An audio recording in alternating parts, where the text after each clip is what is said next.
Madam Chair, could we get extra credit? Sir, Could we get extra credit? for being on time?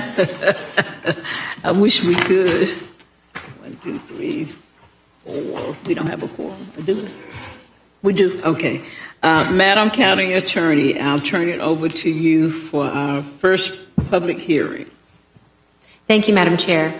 Agenda item number 21, our first public hearing, is the first and only public hearing to consider adopting a resolution to abandon the April Road right-of-way. As proposed, this would basically abandon a 60-foot wide strip for April Road, totaling approximately 5.9 acres, located between Appalachia Parkway and Old St. Augustine Road. And option 1, which is staff recommendation, is contingent upon approval of the Citrus Land Unit development. Staff is available to answer any questions. We have no speakers. Thank you, Madam County Attorney, and Mr. County Administrator indicated we don't have speakers on this particular item. We have no speakers on this item. Thank you. Commissioners? Yes, Commissioner Welch. I believe I need to disclose, is this the one where we got the email? Madam Chair, if I may? Yes, please. So just for that's not clarification, this is not the quasi-judicial public hearing. That is agenda item number 22, the second public hearing. Thank you, Madam County Attorney. Okay, Commissioners, I'd like to entertain a motion to accept staff recommendation. So moved. Thank you. Moved by Commissioner O'Keefe, second by Commissioner Welch. Any discussion? Hearing none, all those in favor, let it be known by saying aye. Aye. Aye. Unanimous with Commissioner Maddox, Commissioner Caban, and Ms. Commissioner Proctor out of chambers. Mr. County Administrator. Thank you, Madam Chair. Item number 22 is your quasi-judicial item. It requests the board to conduct the first and only public hearing to consider an ordinance amending the official zoning map to change the zoning classification from single-family detached R1 to Citrus Grove planned unit development for 149.35 acres. Gotcha. And the PUD concept plan proposes residential development that allows for a maximum of 542 dwelling units at a density of 3.63 units per acres, the same maximum density permitted under the current R1 zoning. Consistent with the previous agenda item, the PUD reflects the county's abandonment of April Road. And with that, I'm going to hand it over to the county attorney. Yes, Madam County Attorney. Thank you, Madam Chair. As the board knows, attached to your agenda items, I believe it's attachment number 6, is a compilation of ex parte communications that have been disclosed and made a part of the record. But a number of them actually came in today after the cutoff deadline, so I'm going to make sure they are also made a part of the record. A couple of them were received from, I believe they're the same constituent, but from 2 different emails. Received at anywhere starting at 12:10 through 1:30 p.m. this afternoon, expressing concern about the traffic potentially that will be generated as a result of this development onto Old St. Augustine Road. And consistent with the disclosure requirement, I believe the constituent's name is Mr. Mark Mahoney. Thank you. At this point, it would be appropriate if any other ex parte communications that have not been disclosed, now would be the time for the board to do that. Thank you, Madam County Attorney. Does anyone have any undisclosed communication? Just confirming, those 3 from Mark Mahoney, you're on record for all of us getting them. That is correct. Those communications went to the entire board just from 2 different email addresses. Thank you. Commissioners, I'd like to entertain a motion for staff recommendation. Option 1. Thank you, Commissioner Caban. Is there a second? Commissioner Welch, second. Is there any discussion? Hearing none, all those in favor, let it be known by saying aye. Aye. Any opposition? Hearing none, it's unanimous with Commissioner Proctor out of chambers. Thank you, Mr. County Administrator. Yes, Commissioner Maddox. Madam Chairman, the record reflect I voted in the affirmative on item number 21. Thank you. Thank you. Mr. County Administrator, we are back now under our general business agenda.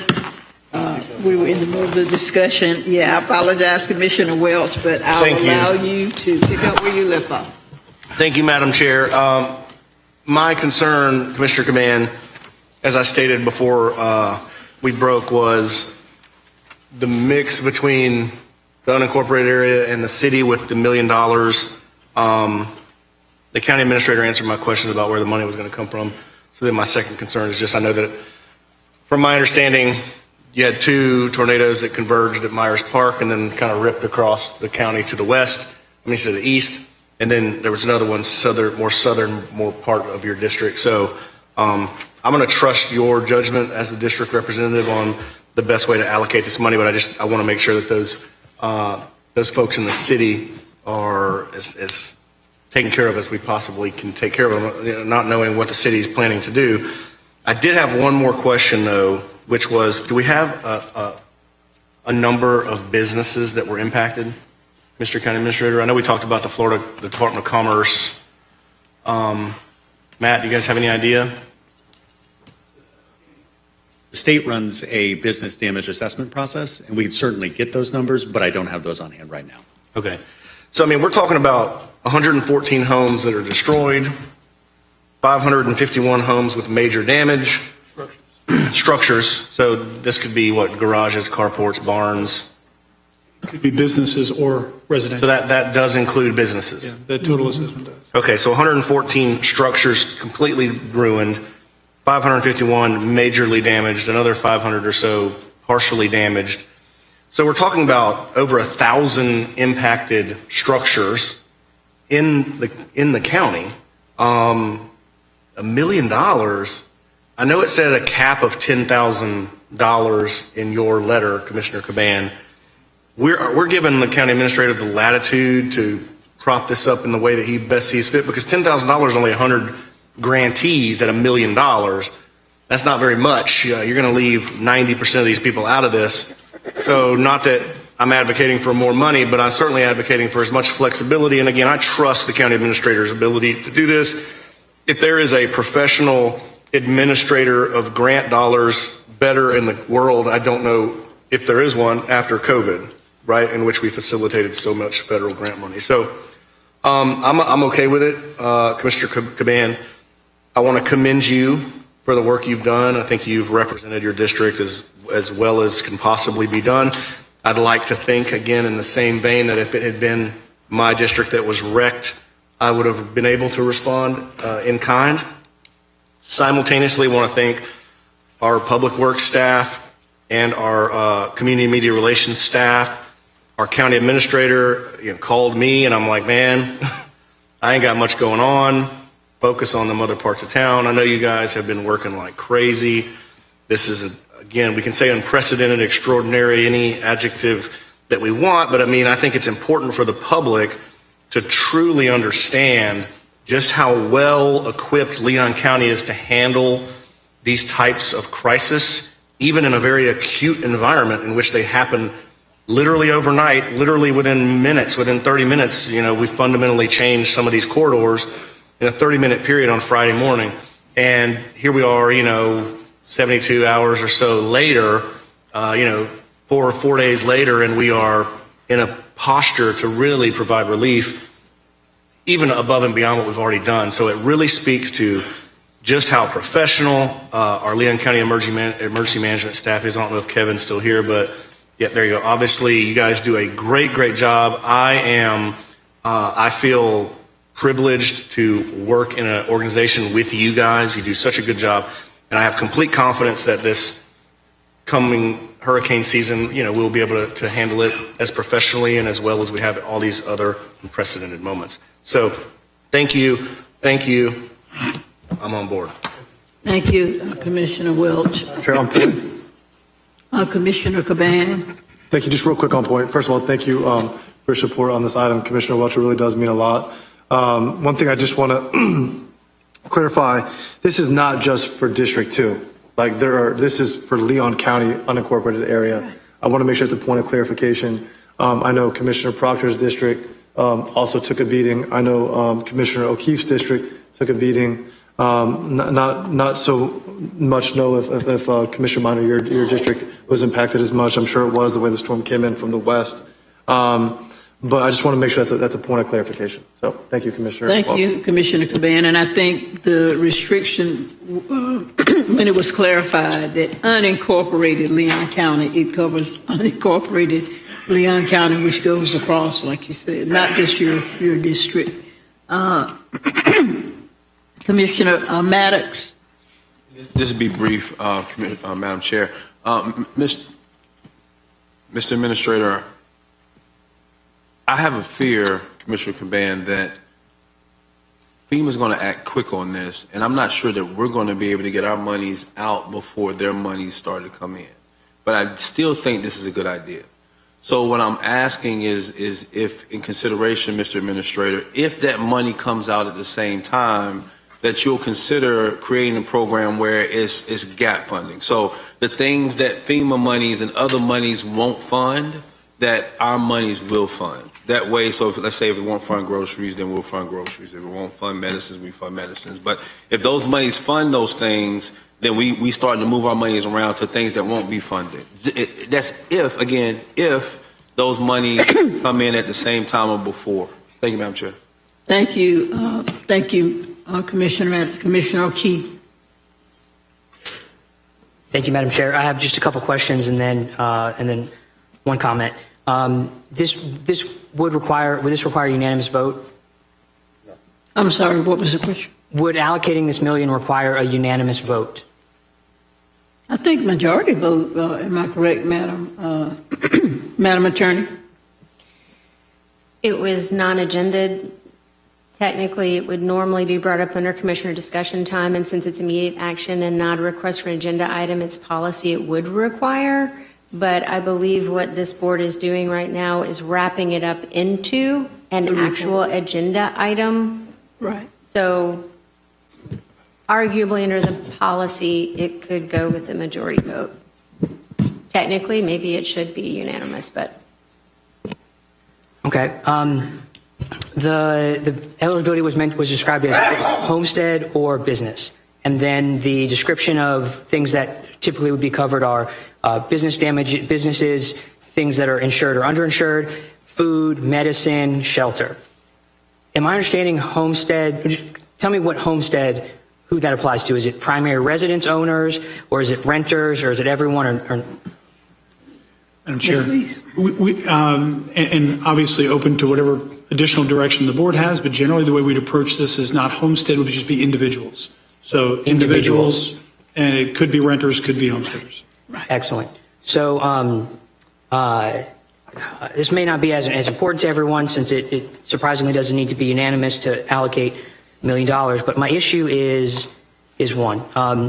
We're leaving out a significant group affected that pays Leon County taxes, and that's particularly Myers Park, which was destroyed, and Indian Head and others. But those two areas took it hard and are in for a long recovery.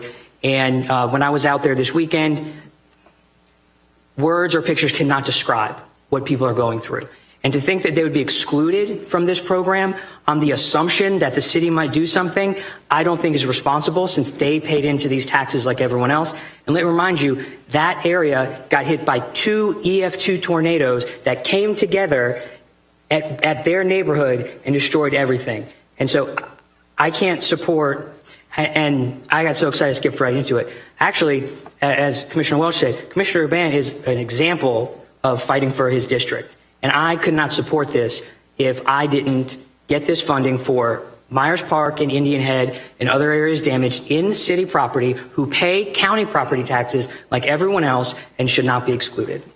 Thank you, Commissioner O'Keefe. Let me ask you, Mr. County Administrator, I believe it was indicated earlier that there would be some communication with the city to see if they might do something similar. Can you address that? Is there a process? Is that something you would do, or That is would- that something in That it? would just be based on the board's direction today. So whatever the board directs, that's the communication that will occur. So the board could ask you to communicate with the city, and I guess let them know what we have done as far as the unincorporated areas, to see if they are considering something similar for individuals within the city limits. Absolutely, or whatever other direction you might have. That could be part of the motion then, Commissioner Caban. Would you consider that as well? I think you addressed that earlier. Is that a question? As part of your motion, that we So- recommend, or we ask the county administrator to. I originally said that I would, at the end of the meeting, would like to make a resolution. Since it's not sunshine issue to ask the city to do something of that nature, I think it might be appropriate to have a conversation with some of them, behind the scenes first, to kind of gauge their temperature on that. I would support a resolution asking the city to do so, but I haven't had a conversation with them to see if they are already working on something. Well, I wasn't so much considering a resolution. I'm saying as part of your motion, can we ask the county administrator to communicate with the powers that be at the city and advise them of what we're doing as far as unincorporated areas, see if they would be interested in. That's just giving him direction, asking that he communicate. Yes, and that seems With the like city. that seems like an easy, friendly amendment I would be willing to do. Okay. Also, Madam Chair, I do want to say that I just got word that the Big Bend Minority Chamber is drafting a letter of support in response to this conversation we're having right now. Okay. Thank you. Yeah, I'm sorry, Commissioner Maddox. I'm just thinking about it, and as I think about the city will well be aware of what we're doing here. We came up with our own response to how we wanted to deal with this. Right. The city will have a conversation, and what I don't want is, I don't want us to, in effect, try to dictate to them what we would like for them to do. I would like for them to have their own conversations without any interference with us, and if they choose to move in this direction, they do, but they may have other ideas and other pots of money and other things that they may want to do, like, maybe utilities or something like that they want to work with in a way of trying to assist their citizens within city limits. And so I get where we're going with it, but I just, in what we're doing here, I don't think I would agree with wanting to send communication to ask them to do anything. And I actually said it at first, but then I thought about it. Right. And they're very, very astute and good board, and they care a lot about the community that they serve too. And I know that they're already thinking through these same things. And so I'm not sure I want to move in the direction of sending something over communication wise. They'll see and hear about what we've done here. I understand.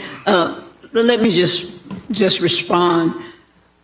And of course, my response was in direct response to the concern that there are certainly some very impacted parts of the community within the city limits that would be excluded from what the county is doing. I'm not suggesting that we dictate to the city. I think our county administrator and the administrators over at the city have a good rapport, and I'm just merely suggesting that in the motion that we allow the county administrator to communicate with the city. It's certainly not a dictatorial position, but I think in a situation like this where we have widespread destruction, we have businesses and residences, members that are suffering, I don't think it hurts to communicate. So, and I know that the best county administrator on planet Earth would not approach the city manager in a dictatorial manner. I think it's just showing, that we have some concern about Indian Head Acres. We have a concern about Myers Park, and we have all, driven through those areas as much as we can, and there is wide widespread destruction. Madam Chairman. So I have I'm just follow-up. thinking that that would, Yes, ma'am. you know, would perhaps show that we are also concerned about all of the citizens, city and county. Yes, Yes. So, Mr. Administrator, do we know the communities where within Leon County where direct impact was made by the tornadoes? Mm-hmm. Yes. Might we consider then, just as another option, that our funds be extended to incorporated areas in those areas that were directly impacted, those where the tornado actually touched down and obliterated, for all intents and purposes, those areas? Might we consider that as an option of monies that we will spend? And I'm just brainstorming here. If I might, Madam Chair. Yes. It could take some time, and Matt and Kevin, come on up if you would. It could just take some time to Kevin decipher Wetzel, the level of damage we're talking about. What we're doing right now is sort of windshield assessments of things, so we know how many properties are uninhabitable, for example. We got a pretty good feel for that. The others, we have major damage. And again, so to be able to decipher, who's eligible for what may take some time. I don't think you can look at a structure at this point and say, well, that family is more impacted than this family. Certainly, it's a fair policy debate that the board can direct however you so choose in terms of, where you draw the line with respect to incorporated or unincorporated. I think the primary logic from Commissioner Cavan's standpoint, and he can correct me on this, is that we're the primary service provider in the unincorporated area. And to be able to have an impact with the limited funds that we have for those affected. But obviously, fair policy decision of the board, and we're here to accept whatever direction you have. Thank you, Mr. County Administrator. Commissioner Proctor, then Commissioner Minor. Thank you, Madam Chair. I want to kudos and shouts out to Commissioner, great Commissioner, great work. Commissioner Caban recognizes Commissioner O'Keefe that city funding and extension of its dollars and services will not come into the unincorporated area if they can help it. Their bus services won't come. Their sewer services won't come. You can't even get a street light from them. My experience is you can't even get it in the urban services area if they don't want to bring it. So efforts I'm thinking about little boy walking along the beach, and he was throwing a starfish back into the ocean. And an elderly man said, "Kid, what are you doing?" He said, "I'm throwing starfish." He said, "We have millions of starfish. I think you're wasting your time. And this don't matter." And the little boy grabbed the starfish and chunked him back in the water. And he said it mattered to that one. And the elderly man began to pick up starfish, and he began to throw them back out into the sea. We won't reach everybody, but to the ones that we do, hopefully it will spring them back.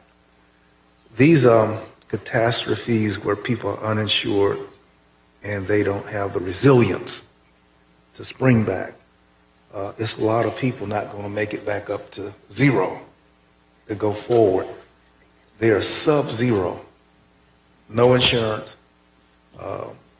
no cranes, no tree company do they know to call. They're behind zero. And he's trying to bump folk who we saw and looked in their eyeballs on Saturday. They need help. One of the things that, and I just hate to use this word because it would be the only non-positive comment. I don't want to use this word, but one of the, I don't want to use the word, I'm disappointed in our staff's efforts. I want to say that I've taken an observation that in all of the reports coming to us today, all of the items related to the storm, there's been zero reference to the city of Tallahassee. you see the absence of that reference indicates to us that we are truly bifurcated and even separated, even when category, whatever level numbers this are. So that's how we roll. Them, us. Their money ain't coming to unincorporated. I would be willing to put another $1 million matching fund with the city to address Myers Park. We went into our rainy day fund to meet the city's rainy day fund and to come up with another category there. I would say mutual aid agreement, but I didn't see the city's name in the mutual aid. I didn't see that in all of that. And I think that this is such a great day that we're touting the success of recovery efforts. But it does say a lot about the nature of the divide, that we don't function on the same wavelength, though we have radios that communicate in emergency. Those guys in the green, they can get on the same radio with TPD, FAMU, FSU. They got that wavelength. But we in the city, we don't have that. So leadership often requires, I don't know if it's concessions or new vision, and where there is no vision, it's been said people perish. We want to help the people who ain't going to get no help. The second thing, not only in the observation, this is not criticism, but this is observation. And that observation is merely that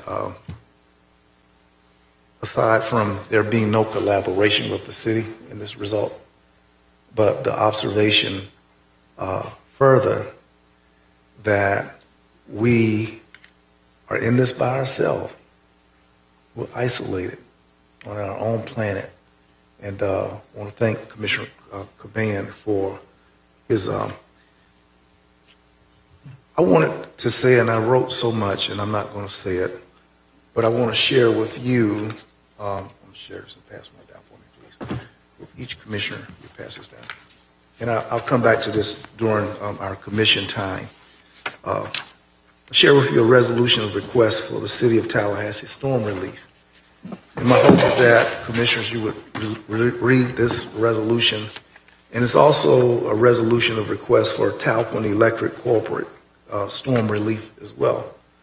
What I'm asking both Talcon that serves the unincorporated area and the city that serves incorporated and its reaches also in the unincorporated area is for a remission of $300 on the next utility bills of all persons who were cut off for 48 hours because that's when food spoils and the stuff that everybody had to throw away.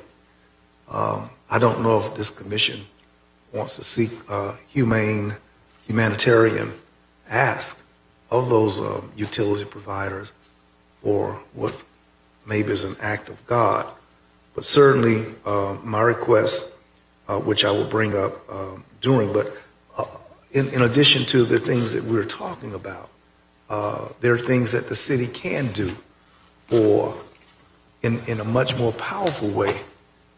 They don't have to put money up. They simply can remit and allow for a remission of charges and to slow down their billing cycle. And because of the hardship, the city can create a 3-month, 4-month expansion of paying for utilities right now.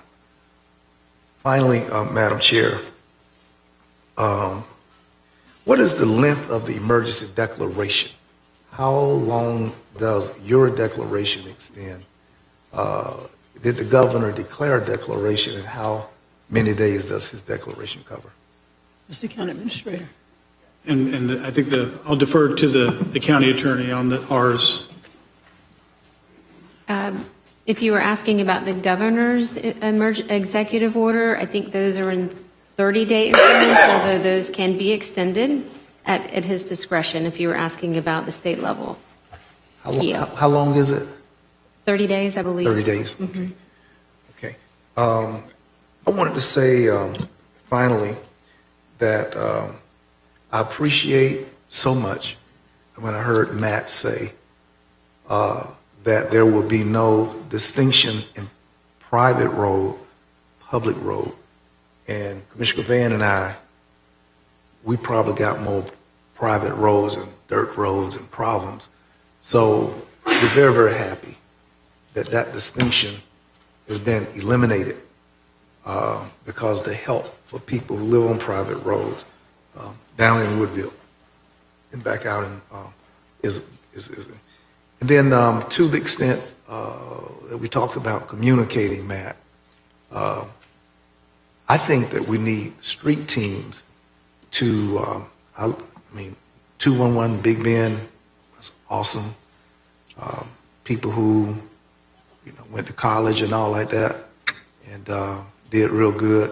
And know what salutatorian is, that works. But in our districts, we need street teams, folk who go door to door and pass out, a sheet of paper and talk to them. And there's a cultural necessity for street teams to go door to door and find these folk. And there are folk who petrified, there are people afraid of government. They don't want to sign a government sheet of paper. They don't see government the way some people do, as friendly and da-da-da. So you got to put a street team there. And I think that to the extent that we diversify the messaging, not being limited to electronic or limited to Channel 16 and blah, blah, we got to actually in these times, in critical times, go out and meet. And I think that we expand or augment our effort to include that. It makes more comprehensive and realistic to the people who this time are the victims of this damage. So those things being said, I'll bring up what I've shared with you for a resolution if you desire. And please know, I hope that our board can make the ask of the city for remission of $300 to these people who got turned off. This is not for everybody, it's just the areas that city knows and have clocked out, and for Talquin. And I hope that you by the end of the meeting, you'll be there, but with or without your support, on behalf of the citizens I represent, I will ask. I hope that we collectively can, but if you do not, I will as a district commissioner. Thank you very much. Well, thank you, Commissioner Proctor. Commissioner Minor. Thank you, Madam Chair. Commissioner Caban did a great job serving the people of your district. Kevin Peters, Matt Cavell, Brent Pell, big thanks to you and all your teams for working incredibly hard on the response to the storm. The one on April 11th and the one on May 10th. It's just an incredible amount of work helping people recover from these disasters. Commissioner Caban, a quick question I wanted to ask Commissioner Caban. The way that the letter states is residents and businesses. What I'd hope we might consider adding to that as a friendly amendment is nonprofit organizations and churches, because some of those organizations in the unincorporated areas, and I'll get to the next bit, but a lot of these entities are also very important to our economy, and they may not fit within the category of residents or businesses. Please, yes, Commissioner Caban. May I respond? Yes. Commissioner Minor, I think we fund, I think we do a good job throughout the year in our budget, funding the nonprofits. And I don't see, and I could be wrong, right? I would like to stay focused on helping, our residents and our businesses, and kind of like hyper focus on our demographic of folks in our community that really need this support.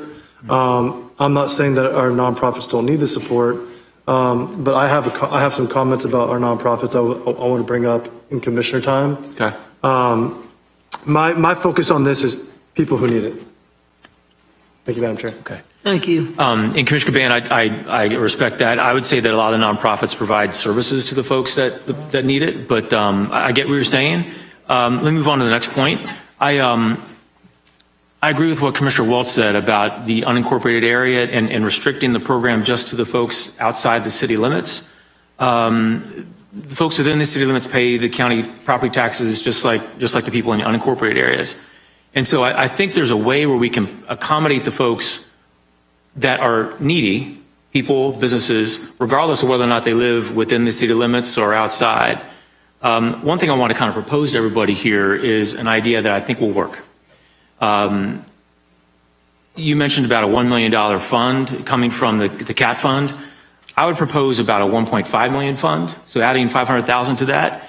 If we were to do that, that still gives us $2 million roughly in the CAT fund available for the upcoming hurricane season.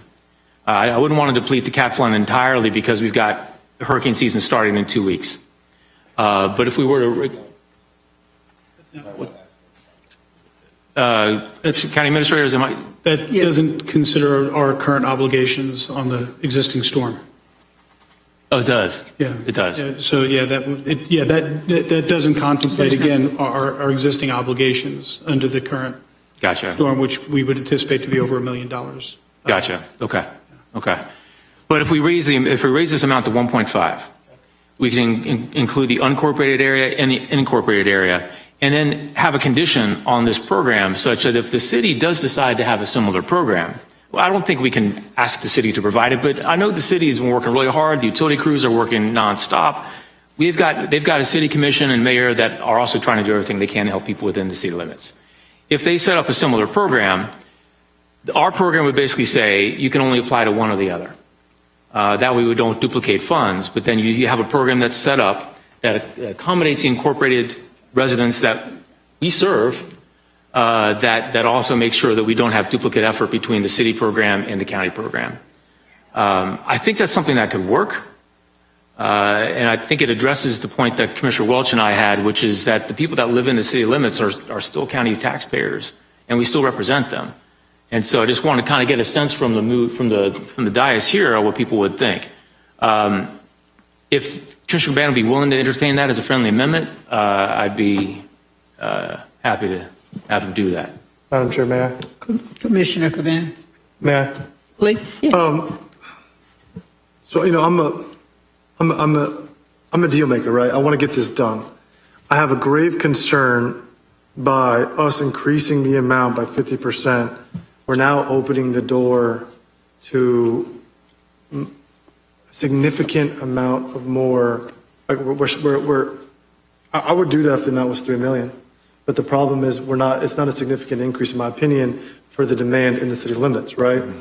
For me, we are the primary service provider in the unincorporated area, and I'm sitting here thinking, Commissioner O'Keefe, how can we get a win for the Myers Park neighborhood? But then how I'm thinking over here, well, now we have all these other neighborhoods in city limits and we're not the primary service provider for the city, right? So what I'm trying to do is stay focused on the unincorporated area. I just want to mention one thing because we're talking about this. I do want to give a quick thank you to the mayor and the city of Tallahassee. Sometimes they are scrutinized, but the Mayor of Tallahassee and I spoke frequently, almost every single day, on updates on utilities and power restoration. And anytime I had questions, they were so quick to give me answers. And also, the Mayor of Tallahassee drove down to Woodville and checked on the city utilities because there are folks in Woodville that do have city power utilities. And I do appreciate that effort, and I do want to give a public thank you to that. But for now, coming back to you, Commissioner Minor, I do want to stay, I think, in the unincorporated area. Okay, and I hear you, and I disagree with you, but I'm still going to support your motion. I think it's necessary. I would like to find a way where we could help the folks that are in the city limits that still are served by the county commission as well. If you won't accept it as a friendly amendment, I'm not going to challenge you and file a substitute, but I'll support the motion that you have, recognizing that I think I wish we could find a way to help the folks that we serve on the county commission that live in the city limits. I don't get the sense from the group here that they would be willing to support my proposal as a substitute amendment, but I think it's something that we need to consider. I wish we would consider some way to help the folks that still pay county taxes, that thank still you. elect each of us. Thank you, Commissioner. I'm not quite Go done, ahead. ma'am. Go ahead. And so I wish there was a way we could go ahead and help those people. All that being said, I think I want to compliment you again on proposing this program. I want to thank you for your work for the folks at District 2 and all the folks on the south part of the county that are in really dire straits now. And I agree with what you said. I think the mayor and the city commission are working very hard throughout this storm, and that they are looking for ways to provide that immediate need, just like we are. Thank you, Madam Chair. Thank you, Commissioner Maddox. Commissioner Maddox, and then Commissioner Welch. Thank you. I think I'm going to go ahead and ask, and you can say no. But I went down to ask staff, is there a way for us to be able to map out exactly where the track of these tornadoes in the neighborhoods that it hit? And he said, yes, he could. With a click of a button, we could look at it and overlay a map that showed those neighborhoods and the path that was businesses that were directly hit by the tornado. I drove through town and I saw those neighborhoods, and I do agree they need a lot of help, right? Yeah. So if we can do that, I say we stay at the million, but do unincorporated and have a map overlay, because you did say we could do that, correct? A map overlay of the direct path of these tornadoes and where they touch down, and allow those residents, whether unincorporated or not, to be able to apply for funds within this pile of money that we're talking about.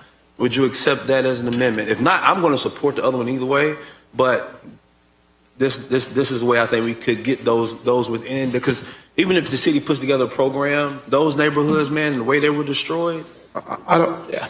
Madam Chair, may I? Go ahead. You got my phone. Will you accept it as a friendly amendment, Commissioner Caban? You think it's doable? Listen, it sounds like there's consensus here, right? Mr. Administrator, what is realistically, can we take this number to $2 million and then incorporate the path of the tornado? I'm sorry, I didn't catch it. Can we take this amount from $1 million to $2 million? Do we have it in the budget, in the CAT program, and then we include the path of the tornado? Sure. Madam Chair, just quick. Yeah, a couple of things. I just don't want us to lose sight, and certainly I appreciate exactly where the board's coming from and all the sentiment that's being expressed.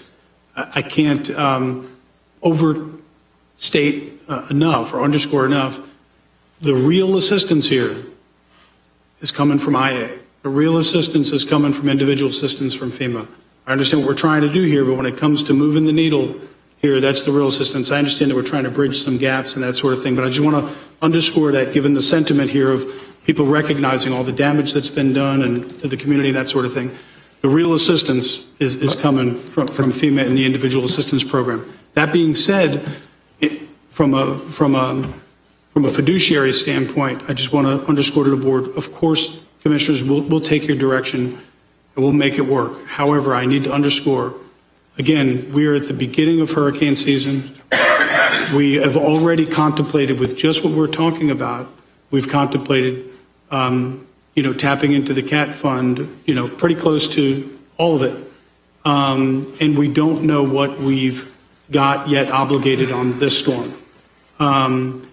Having said that, again, commissioners, if you did do that, then we would do that, and we would bring back, an item to you or something to replenish the fund if we needed to. I'll also underscore the fact that we're also in the middle of your budget, which is preliminarily balanced. But again, this is all part of the mix, and if that's the direction we get from the board, we'll certainly do that. Thank you. Thank you, Mr. County Administrator. Commissioner Caban, you have something further? Yeah, Madam Chair, here's what I'm going to do. I want everyone to leave here happy, okay? If we all leave a little unhappy, and we're all a little happy, I think we're there, right? I'm going to amend my motion to make from the $1 million amount, everything else the same, to $2 million, and include the path of the tornado in the area in addition to the unincorporated area. I think that allows Myers Park It allows neighborhoods along that path to be applicable for the money as well. Doesn't mean we have to spend it, but it means we have we have the amount allocated for the county administrator's judgment. Okay, is there a second on the amended motion? Commissioner Maddox, and just for clarification, you're amending your motion from 1 million to 2 million for unincorporated area plus follow the path of the storm, which might very well include The tornadoes, yes. individuals in the city limit. Is that correct? Yes, ma'am. Okay, does everybody understand? All right. Yes, Commissioner Welch. Thank you, Madam Chair. Guys, listen. You've lost me now, right? We cannot let perfect be the enemy of good, right? We have to listen to our county administrator. He is telling us we are basically wiping out our CAT fund if we do that. Now, if we prop up a $2 million program, people are going to tap into it immediately. So you might as well be saying that that's $2 million you're handing out. Now, I get it. I get the sentiment of Commissioner Minor and Commissioner O'Keefe. We have to, at some point, trust each other as a community, as a body of elected officials, as decision makers, as a government administrator. The county administrator is telling us, listen, we do not know the extent to which we are going to have to tap the CAT fund as of right now. Because we have a 12% match, 12.5% match. It sounds to me like we anticipate getting a federal disaster declaration. I spoke with Congressman Dunn on Saturday. He assured me he was going to help work on that. Excuse me. The $2 million I can't support. Okay, we got to go back to $1 million program, prop it up. We can leave it in the unincorporated area, and then we do have to trust the city of Tallahassee, which has clearly taken this very seriously. They have restored power in a record amount of time. They are working in good faith and acting in good faith to serve the community. I have no doubt that they will match our program or offer some level of complementary assistance in the same vein as our program. I just have enough faith in them to do that. And so I would encourage us to withdraw the second motion, go back to the $1 million. Let's do what we can do with what we can do it with, and let's take comfort in that. I get it. I don't want to leave Indian Head or Myers Park out either. I wish we could just include them in the $1 million, but we know that might not be enough. I'm okay if you want to amend it to do that and just say we can include them in the $1 million and then trust that the county administrator will allocate that money appropriately across the board, or maybe do something like Commissioner Minor said and say if you get it from the city, you can't get it from the county, because you got to know the city's going to do something. That would be my suggestion. So I can't support the $2 million current motion. I would much prefer $1 million back to the unincorporated area only, or $1 million that includes the city as well, or $1 million that includes the unincorporated area and the census tracts or the neighborhood level data that Kevin says he can acquire. You can go Indian Head, you can go Myers Park, you can pick out Woodland Drives, you can pick out the neighborhoods that you want to serve. That would be my suggestion, Commissioner Caban. Thank you. Thank you, Commissioner Wells. Before I go back to Commissioner Caban, remember initially when Commissioner Caban raised it, we recognized that we have individuals, communities that are suffering right now. And it was my understanding that we were looking at the immediacy of some relief. If we were talking about expanding, it's not immediate because we're going to have to do some tracking on the damage, on the tornadoes, and that immediacy on what we want to do is lost in the process. So I think Commissioner Welch has a good point. I think all of us have concern about devastation throughout the city, throughout the county, but we're going to lose that immediate help that I think the county administrator and his staff would be able to provide if we continue to expand and expand. I also want to just commend our mayor too, because he's in constant contact, sometimes 2 or 3 days at a time. He calls us personally, and of course you all have seen his podcast as well. So I believe, like Commissioner Welch, that he's very concerned about the citizens within the city limit. I believe if we vote tonight for some immediate assistance to the unincorporated areas, I feel pretty certain that the city will not do any less than what we are doing here to, to show concern. I know Commissioner Caban has done a great job pulling resources together, but just going out, looking at the impacted areas and trying to get something immediate for the citizens. But they're not all in his district. If we talk about unincorporated areas, there are other districts that are involved as well. So I just think we need to think long and hard about whether we are serving the purpose of immediate assistance to those that need it when we start expanding the area and not trusting our counterpart at the city to also address these issues as well. Okay, Commissioner Caban and then Commissioner Proctor. Madam Chair, I'm sorry, Commissioner Maddox, I complicated this in an effort to try to create a situation where there was perfection. I think you said that. I will say, I do think that those communities that were in the pathway of this are going to need more help than just the city can give. But in the effort of what we're trying to do today, you do make a good point about the expediency. Maybe it is a thing where we do just do the unincorporated area. I did not think we should go to 2, but I do think strongly that we do overlap the map. So I'll rescind my second, and I'll allow Commissioner Caban to reset his motion in the way that he would like. But my sentiments are there about how I feel like what I think we should do here. Thank you, Commissioner Maddox and Commissioner Caban. And let me just say this too. We need to realize we're not even a week after the disaster. And I know we want to address it. We want to do what we can to help. But we don't even have a total assessment or full assessment. We know what we see, but there's an extensive amount of damage, and it's nothing that prohibits us from a commission from coming back, readdressing the issues, or readdressing communities, or bringing in other communities, if we have the resources. And remember, too, as the county administrator indicated, that we expect FEMA to come in and do a lot more than we're able to do on a local level, with federal assistance.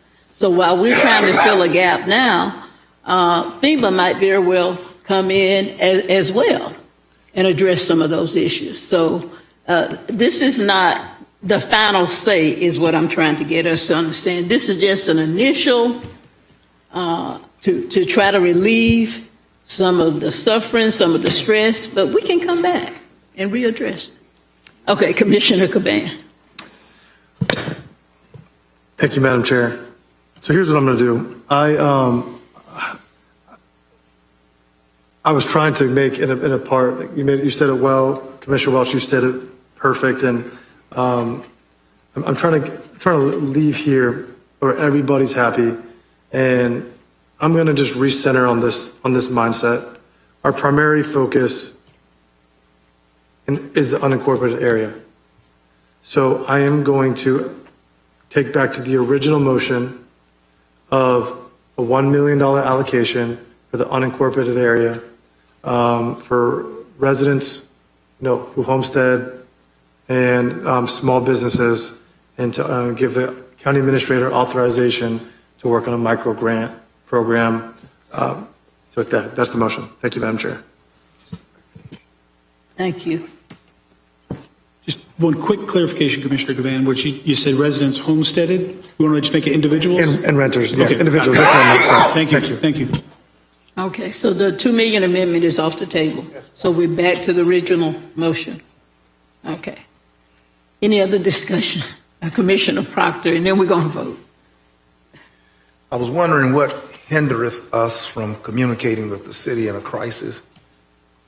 And if we can't reach the city in their high palace and tower in a moment like this, exactly when can we talk to the city about a common shared catastrophe by the citizens of our community? I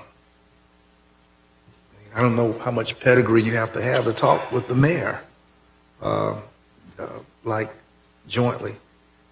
And when we view this as my city, and I'm the mayor, and I'm the city commissioner, when that junk goes out, it precludes like oil and water trying to get together, mix.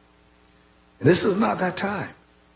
So the $2 million, which Commissioner Caban put on the table, and Commissioner Maddox withdrew his second, that really should have been a $2 million as a match that the city could have put $2 million that we were offering to establish a fund joint, because the relief needed. I mean, I'm not an insurance adjuster at all, but I imagine $1 million couldn't recover 6 homes in Myers Park, Commissioner O'Keefe. I don't think $1 million could rebuild 3 homes in Myers Park. So it's a gesture. It's nowhere close to. So we assume that the city is going to this and that, but we shouldn't make any assumptions about the city at all. I'm just hopeful and praying that whatever they do is that it can get past a 3-2 vote. I mean, can it? Would it? I don't know. We're putting our money, as much of it as we got, with our hearts. I am asking the city to give, consistent with the piece of paper I shared with you, to remit $300 per household affected. I don't even know how much that might be. It might be more than $1 million. I don't know. But at least to make specific a request of how it could help people impacted, remit $300 off this utility cycle for the next payment cycle. I got a utility bill today from the city, so I'm talking about the next one that go out. Is there any way, Mr. Administrator, are you estranged from communicating with the city? Possibility in emergent basis like this, that we had $2 million, our cap money, that we could more strongly leverage and follow the suggestion of following that sweeping line that was placed in today's newspaper that suggested the path of the storm. Is there anything that hindereth you or intimidates you about talking to the city in a moment like this, that we could leverage before we spend the money, that we could maybe get the right size pot of money to address even more? Mr. County Administrator. Thank you, Madam Chair. Commissioners, certainly not. Now, I should state for the record that the city and the county have extensive coordination throughout the event and throughout all emergencies, and that's seamless, and it's coordinated, and it's ongoing, and it's around the clock, real time. And but with respect to this specific thing, I think that's a policy issue that the board would have to provide me direction on. What is it that you'd like to communicate to the city, if anything? Thank you. Thank you, Mr. County Administrator. Okay, thank you, Ms. County Administrator. Thank you, Madam Chair. Our hearts are leaping with a desire to be helpful, and that's a good thing. It would be a sad night up here if we were not leaping forward to inspire to do something. So I leave the night inspired. I want to thank again Commissioner Caban, because Commissioner Caban called me Saturday morning, and I was sitting in the dark, and told me to get my ASS down to Woodville. I ain't like him talking down to me like that at all. But when I got down to Woodville and seen why my ASS, why he, summons me to get down there, I appreciated him talking to me like that, because it was rough. Yeah. And his heart has not stopped palpitating since he's seen that rugged destruction. And I've been thinking about, young lions, up early in the morning, Saturday, all over the place, all this energy, and calling in beat me side the head like that. But I appreciate the energy, the concern and the care. And I just think that even for the stroke of creating some outpouring, I support this young lion because I applaud his verve, and I respect it too. Thank you, Madam Chair. Thank you, Commissioner Proctor. Your resolution, you're going to raise that during commission discussion? Yes, ma'am. Okay. So we have a motion on the floor, Commissioner Caban. Okay. Give deference to the county attorney. I am so sorry, just for two things really, but you were just getting to one about the motion because it was originally made by O'Keefe, it was seconded by Caban. We need to know if that still is or if we have a different motion maker and a different second. But before we get there, to go back to Commissioner Proctor's question about the duration of the executive order, 30 is customary, but in this case, they made it for 60 days unless they choose to extend. So this particular EO is effective for 60 days from the date of issuance, which was May 10th. 60 days. Thank you, Madam County Attorney. And with the governor's declaration, that triggers federal response once he's declared. No, not automatically. We still have to go through our process of damage assessment. Okay. Now, I know we're citizens, Madam Chair, we are citizens of the United States and United States government. But for us to sit down waiting on a welfare check from the federal government when we got money, these are our citizens. Charity begins at home. These are the people's money, and we ought to spend this money with haste. We're waiting on the state to come see about us, waiting on FEMA to come see about us. We got to see about ourselves first. So I don't think this is too hasty, and I don't think we should be sitting here waiting on the Salvation Army and what's that boat that come get you when you're out there stranded in the water. We have to take the manly steps and the womanly steps that go and see about our own people. And if the government get down here, great for them. But if they don't come, what, we gonna wait for them? No. So we don't know what they're gonna do. It's weird. Thank you, Madam Chair.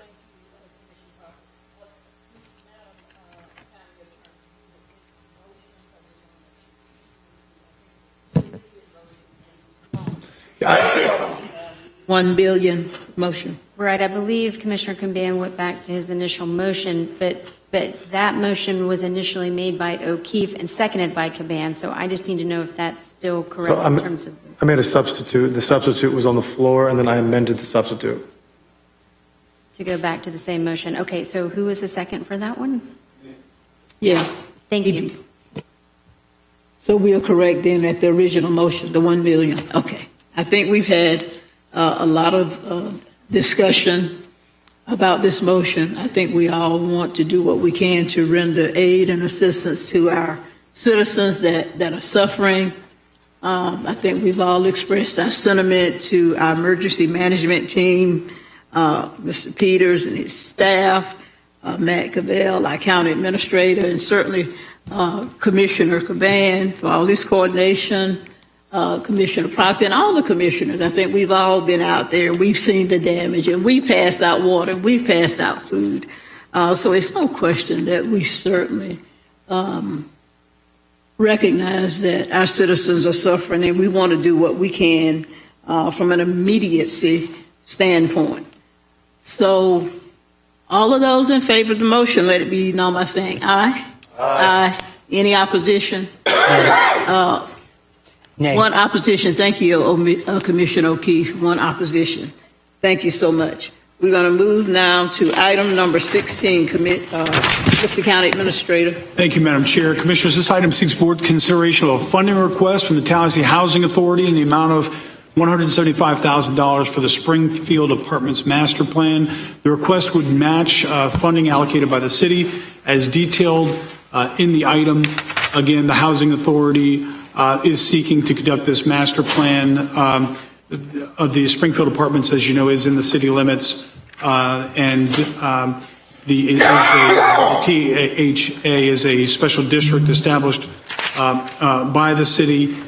Should the board wish to fund the request, the item provides the option to utilize a portion of the remaining Federal Emergency Rental Assistance, or ERA 2 dollars. Again, should the board wish to do this, we've provided a path here for you should you choose to do that.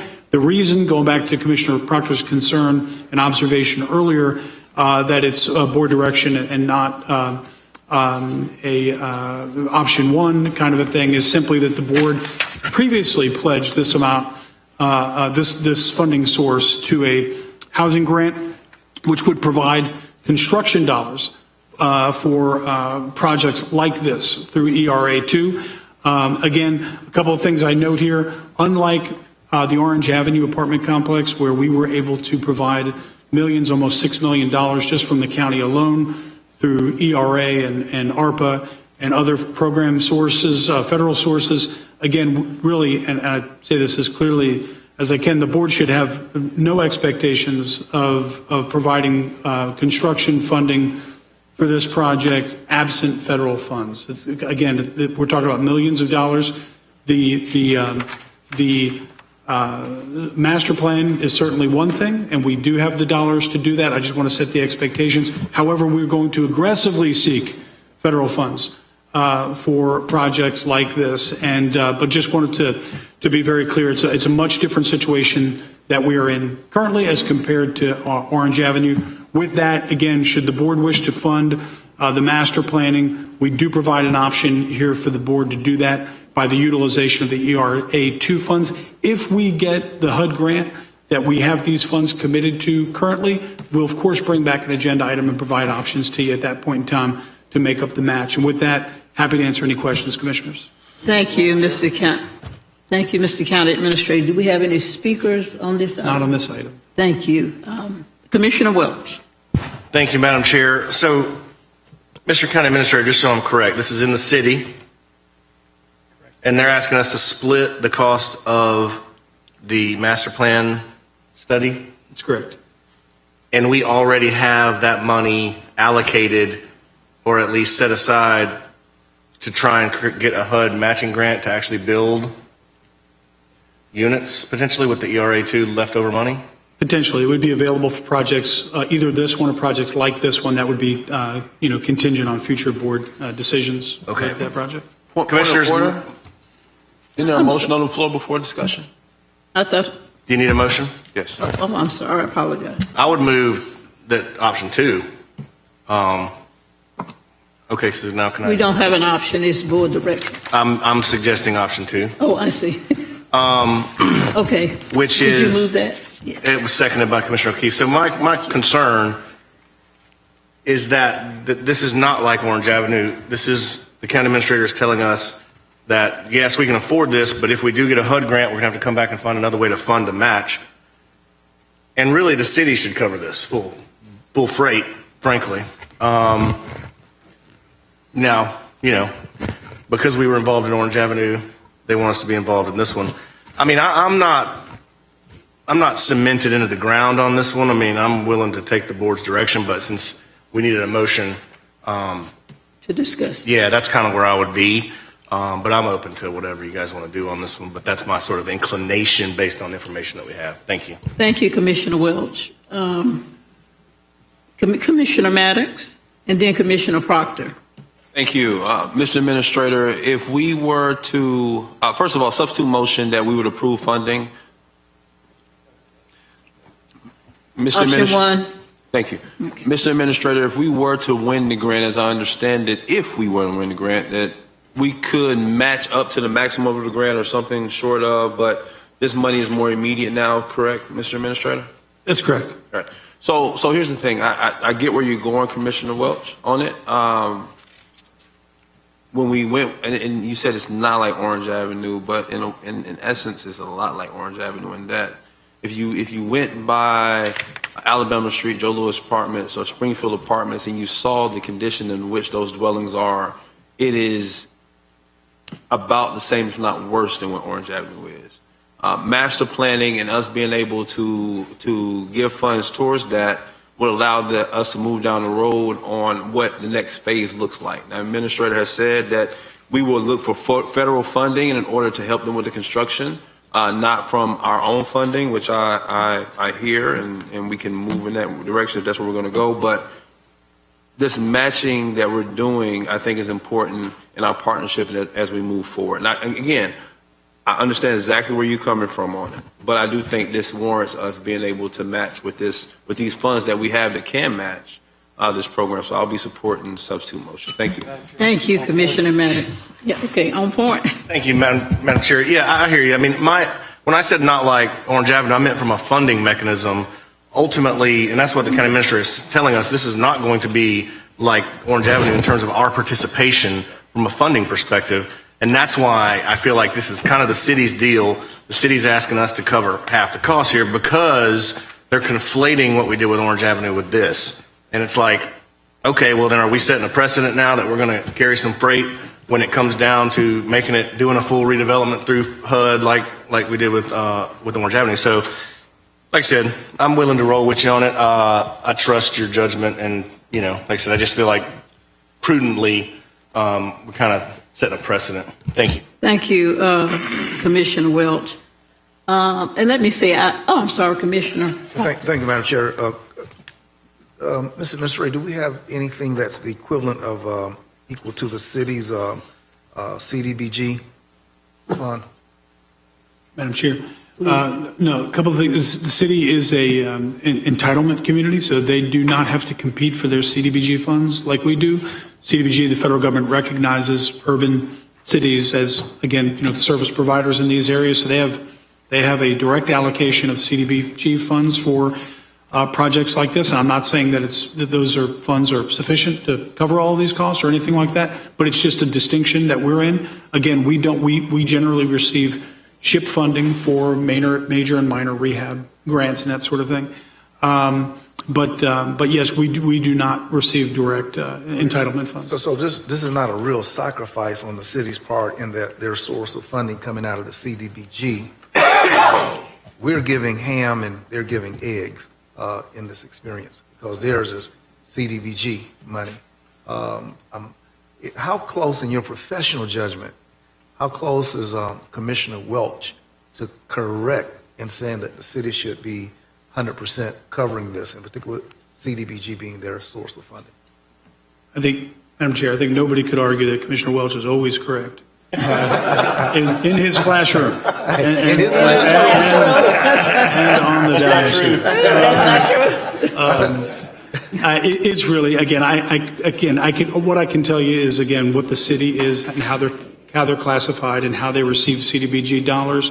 Again, there's a lot of legislative latitude on how you and the city both decide to spend your dollars. They're different. There's a distinction in how they receive dollars, and they do receive direct entitlement funds, which we do not. And that is the reason why we were competing for HUD dollars, to be able to utilize those HUD dollars for construction dollars. That's why we were trying to leverage our existing ERA dollars for the possibility to draw down $10 million in HUD for construction. And Shinkton could talk a lot more about this if you'd like, but that's the short answer. Thank you. Well, I can't disagree with Commissioner Welch, in particular that he's always right in his classroom. But we're being asked to meet the city on a measure for which they really ain't taken a sacrifice. And this is a pass-through money which they've already gotten from the federal government, CDBG. We ain't got that. So we rolling up our sleeves and we giving out our arms. It's real blood we're giving, okay?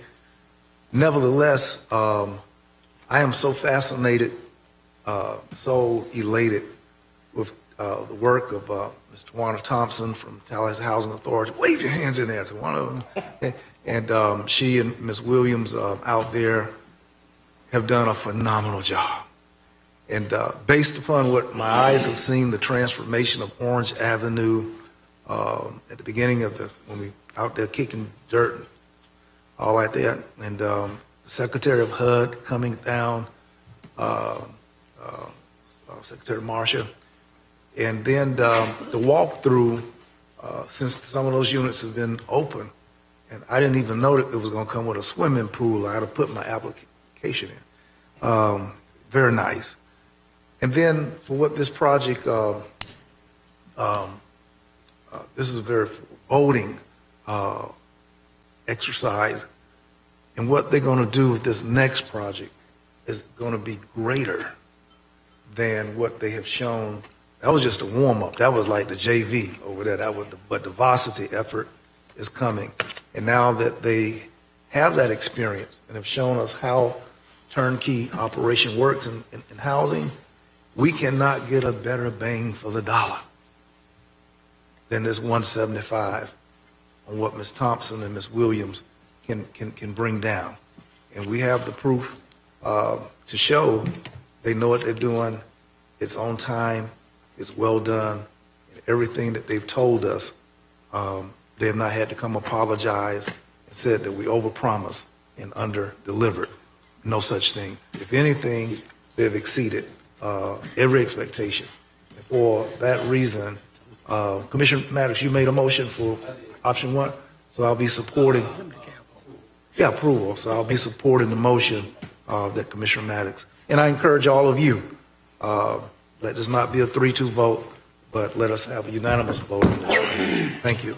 Thank you, Commissioner Proctor. Commissioner O'Keefe. Thank you, Madam Chair. I agree with Commissioner Welch, Commissioner Proctor, and there's reality and there's principle on this. And this is, I think, a rich request from a city that threatens to end fire services in our incorporated county, that funds this program under their purview. We have no authority or vote under it, and that the original request actually went to them for the full funding. It only comes to us after they decided they didn't want to fund half. And as discussed in the item, we're not saying we're not help fund construction. We're trying to get HUD grant that the money we're going to reallocate to is already committed to try to get that. And so that just bothers me. I feel like we can't even get the city to reply to invites to joint meetings with us on issues, but we just get a nice little letter all of a sudden to fund what they don't want to fund, that's their program. And I just don't think it's a good precedent. I feel like we need to get along, but I really don't like playing the fool either. That being said, Springfield Apartments desperately needs this repair. And as much as I don't like playing the fool in this side, those 196 residents don't deserve to be stuck in a disagreement between us and the city. But my objection to the request is noted. Thank you. Thank you, Commissioner O'Keefe. And let me just say this, and we'll vote. I support the motion on the table. As you all know, we are in dire straits for affordable housing. The Springfield housing project has filled some of those voids, some of that void, but we also recognize too that those apartments are in dire need of, they really can't be renovated. They're so old that we're talking about destruction, rebuilding. And in addition to that, the housing has extra acreage over that way. So we're not only going to get these apartments rebuilt, but they're going to have a new segment. So I think we'll be getting a greater bang for our buck. I know we're concerned about what the city's obligation is as far as the CBDG funds, which is one reason why I suggested that we contact the city as far as their obligation or see if they would be willing to come to the plate regarding storm-related damages within the city limits. They didn't hesitate to come to us and say, look, we'll pay 50%, you guys pay 50%. And I think it strengthens our partnership. I think we should have a strong partnership with our city counterparts. But it also, I think, it shows the county's commitment to addressing affordable housing in our community. Amen. So having said that, I'm going to call for a vote. All those in favor of option 1, let it be known by saying aye. Aye.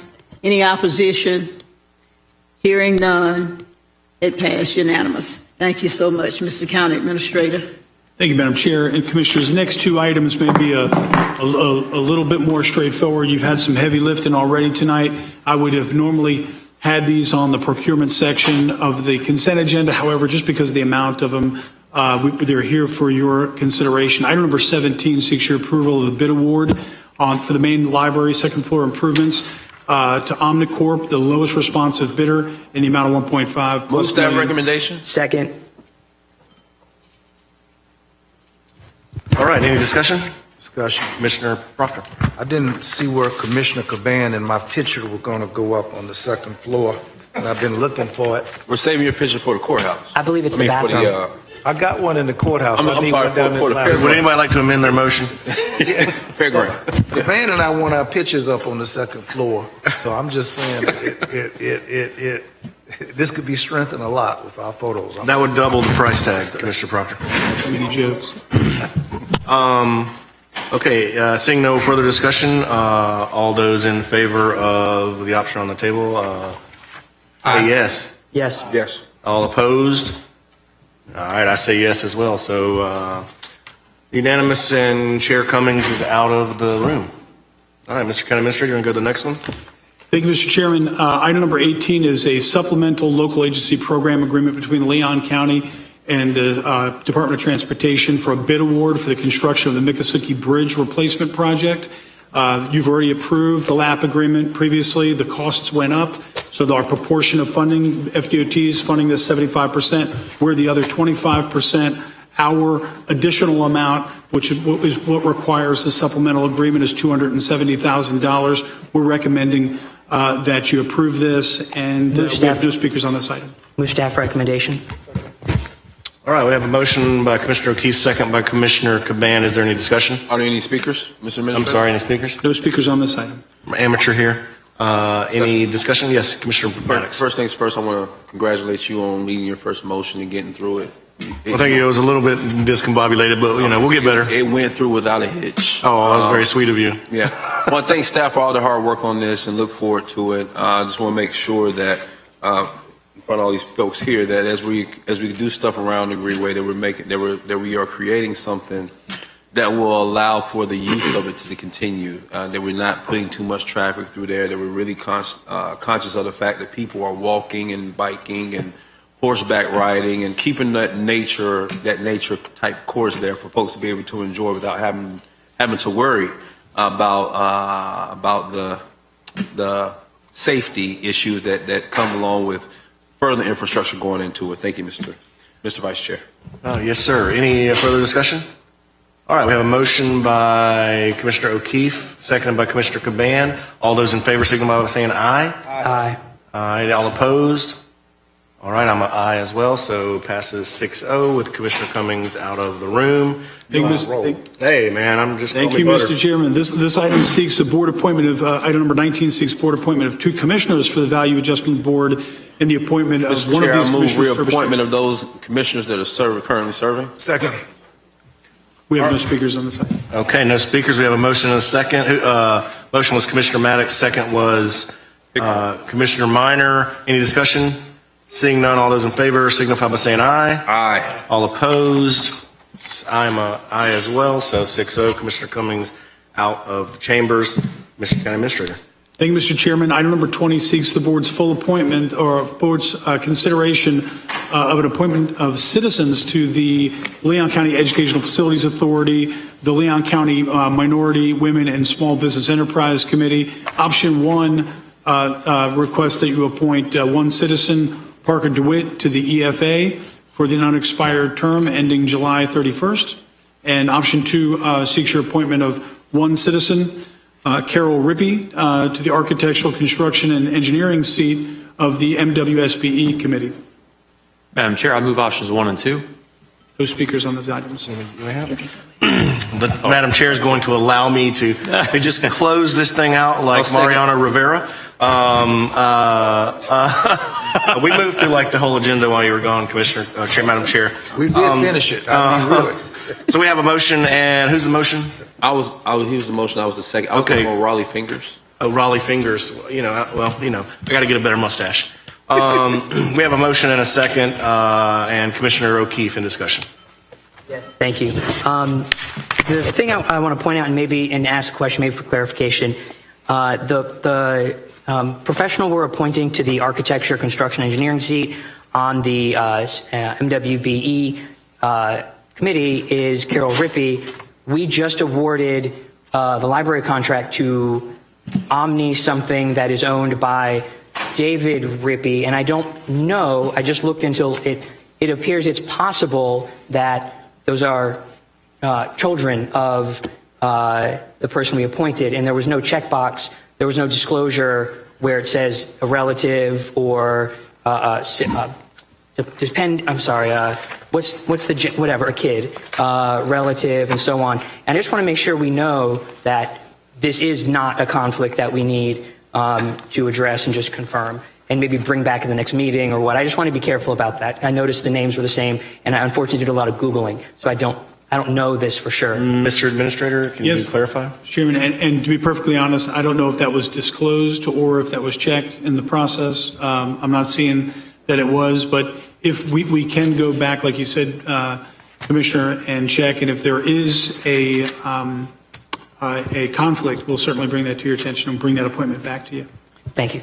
All right, is everybody comfortable otherwise? All right, we have a motion by Commissioner Maddox, second by Commissioner Minor.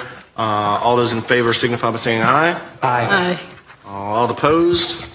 Okay, passes unanimously. I'm also an aye, and I will now hand the gavel back to Madam Chair and breathe a little easier. Thank you. Thank you, Mr. County Administrator. Do we have any speakers on this item?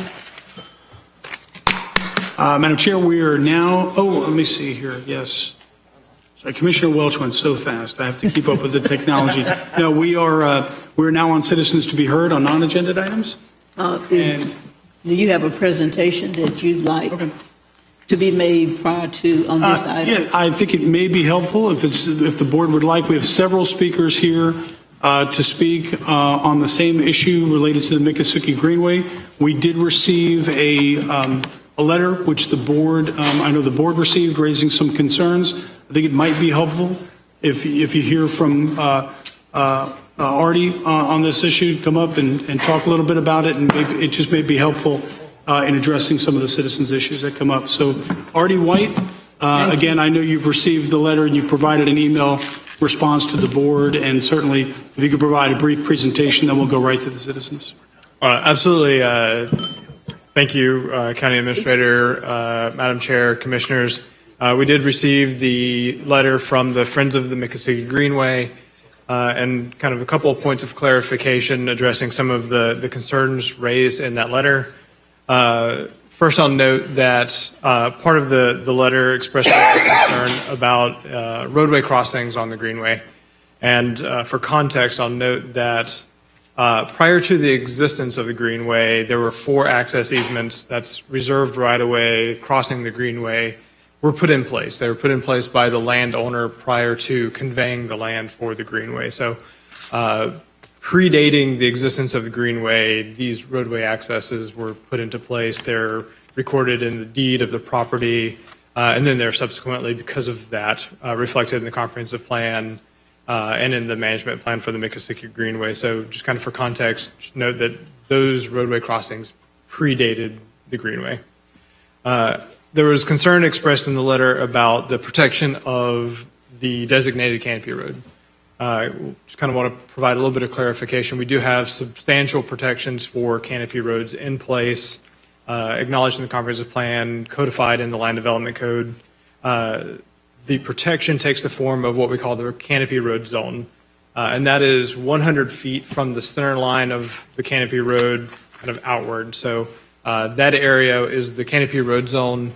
That area has significant protections for the trees in there because you want to protect the canopy with a few exceptions for like safety and things like that. You pretty much can't touch the trees in the canopy road zone. It also provides strict limitations on structures. So that's fences, sheds, houses, any of that kind of thing. If it existed before the Canopy Road zone, designation, then it can kind of remain in a limited capacity, but you can't put anything new there. It also requires mitigation for impacts to the Canopy Road zone. So we have all of that in code today, significant protections for designated canopy roads. We also have a Citizens Advisory Committee that serves in an advisory capacity to the board as well as the City Commission on Canopy Road matters. And so that's the Canopy Road Citizens Committee. So just kind of note that both have an advisory committee as well as strong land development code language that protects designated canopy roads. With regards to the greenway itself, there's a number of protections conveyed in a couple different manners. First, the Miccosukee Canopy Road Greenway is designated as open space on the future land use map and the comprehensive plan. That significantly limits what can be done on that property. It's pretty much recreation and open space. That's all that's allowed. So that already provides a lot of protections to the greenway itself. The ownership is the state of Florida. It is subleased to Leon County and is managed by Leon County. So that provides even more protections for the existing greenway. And there's a management plan for the greenway that explains how the greenway itself will be managed. And I will note that management plan does address the existing roadway access points. The letter also expressed some concern about pedestrian safety, particularly crossing the road as they cross the greenway. And I'll just note, as roads are built, they're designed, they're permitted, they're constructed to very high standards set by the federal government, the state government, as well as local regulations. And so all of these are really designed for the safety of all users, vehicular, bicyclists, pedestrians, but that does address pedestrian crossings of the road. So there are specific standards that have to be met that does provide for pedestrian safety. A couple of other kind of quick points. As we've been doing the long-range planning through the planning department, when we did the Wulani Arch Master Plan, we specifically added provisions that there would be an additional 75-foot open space buffer adjacent to the Canopy Road zone. That's so that you don't get development encroachment right up on the greenway into the canopy protection area. So we've essentially expanded the Canopy Road zone along the Wulani Arch Master Plan. And in the Wulani Heel, we also required that adjacent uses be open space or low density residential. That is in the Wulani Heel PUD. So most of it is open space adjacent to the greenway with a little bit of low density residential, which is reflective of the development patterns out there. So in place today, you have a lot of protections for canopy roads through the Canopy Road Zone and through the Canopy Road Citizens Committee. You have a lot of protections for the greenways itself, with it being owned and managed by government entities and having a management plan. We have roadway safety addressed through design standards and criteria, federal, state, and local for roadways. And we've done a lot of planning to protect both the Canopy Road area as well as the greenway itself. Thank you, Artie, for that. And of course, Commissioners, we're happy to answer or elaborate on any of those issues tonight. We do have a number of speakers on this item, Madam Chair. The first speaker, Rob Lombardo, to be followed by Gene Jones. Thank you. I'm sorry, Commissioner Maddox. 12? Yes, sir.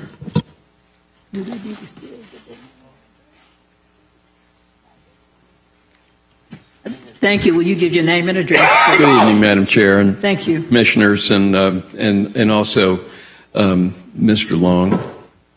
I know this is a really long night for y'all, and I want to just and thank you, Artie, for filling in all that information. And I think we all are aware that these easements and the Canopy Road ordinance is all in place, and there is very vague language in that ordinance, and consequently it does not address this very unique overlay between the Miccosukee Greenway and the Canopy Road zone between Fleischman and Crump Road. This is not about all Canopy roads. It's not about all parks. This is about two unique places that have unique features, special conditions that need to be taken in order for them to survive the development that will happen over the next 10 years. We're asking that this ordinance be modified to include a special corridor that would be called the Miccosukee Greenway and Canopy Road Protection Corridor, okay, that identifies the 6 miles as something special, as it should be, because it is special. There is no other place in Leon County where this happens, and this is one of those places where I think some language that identifies this as a special place with special conditions, which the comp plan allows the commissioners, the commission to do. It's very clear that you can ask for and identify special conditions in the Canopy Road zone that require something in addition to just the best quality roadway.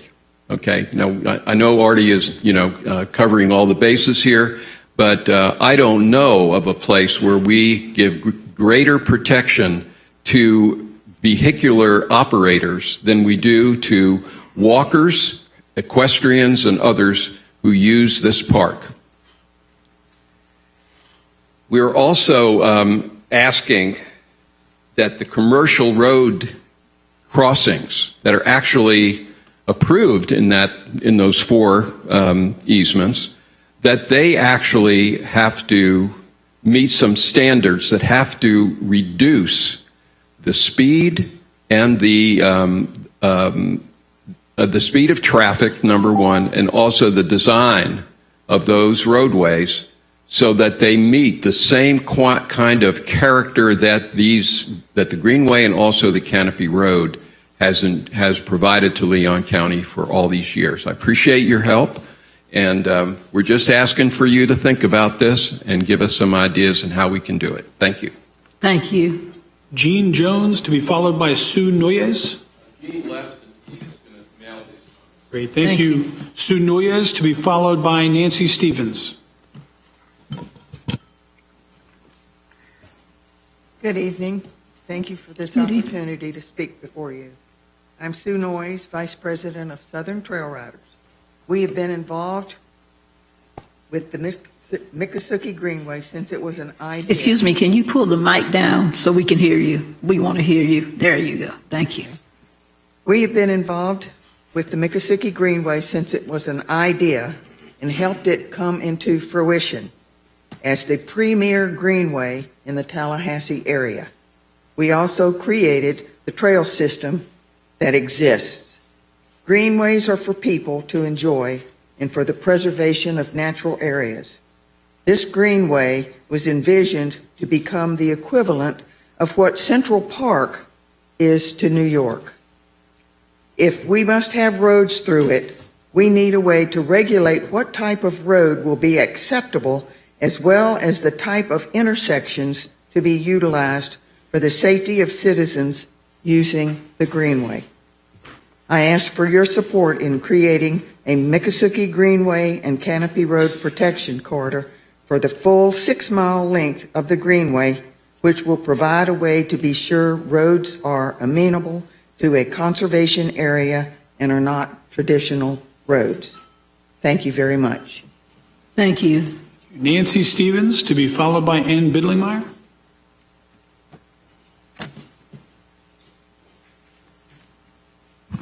Thank you, Madam Chair, members of the Commission. My name is Nancy Stevens. I'm a 43-year resident of Leon County, and I'm president of the North Florida Backcountry Horsemen.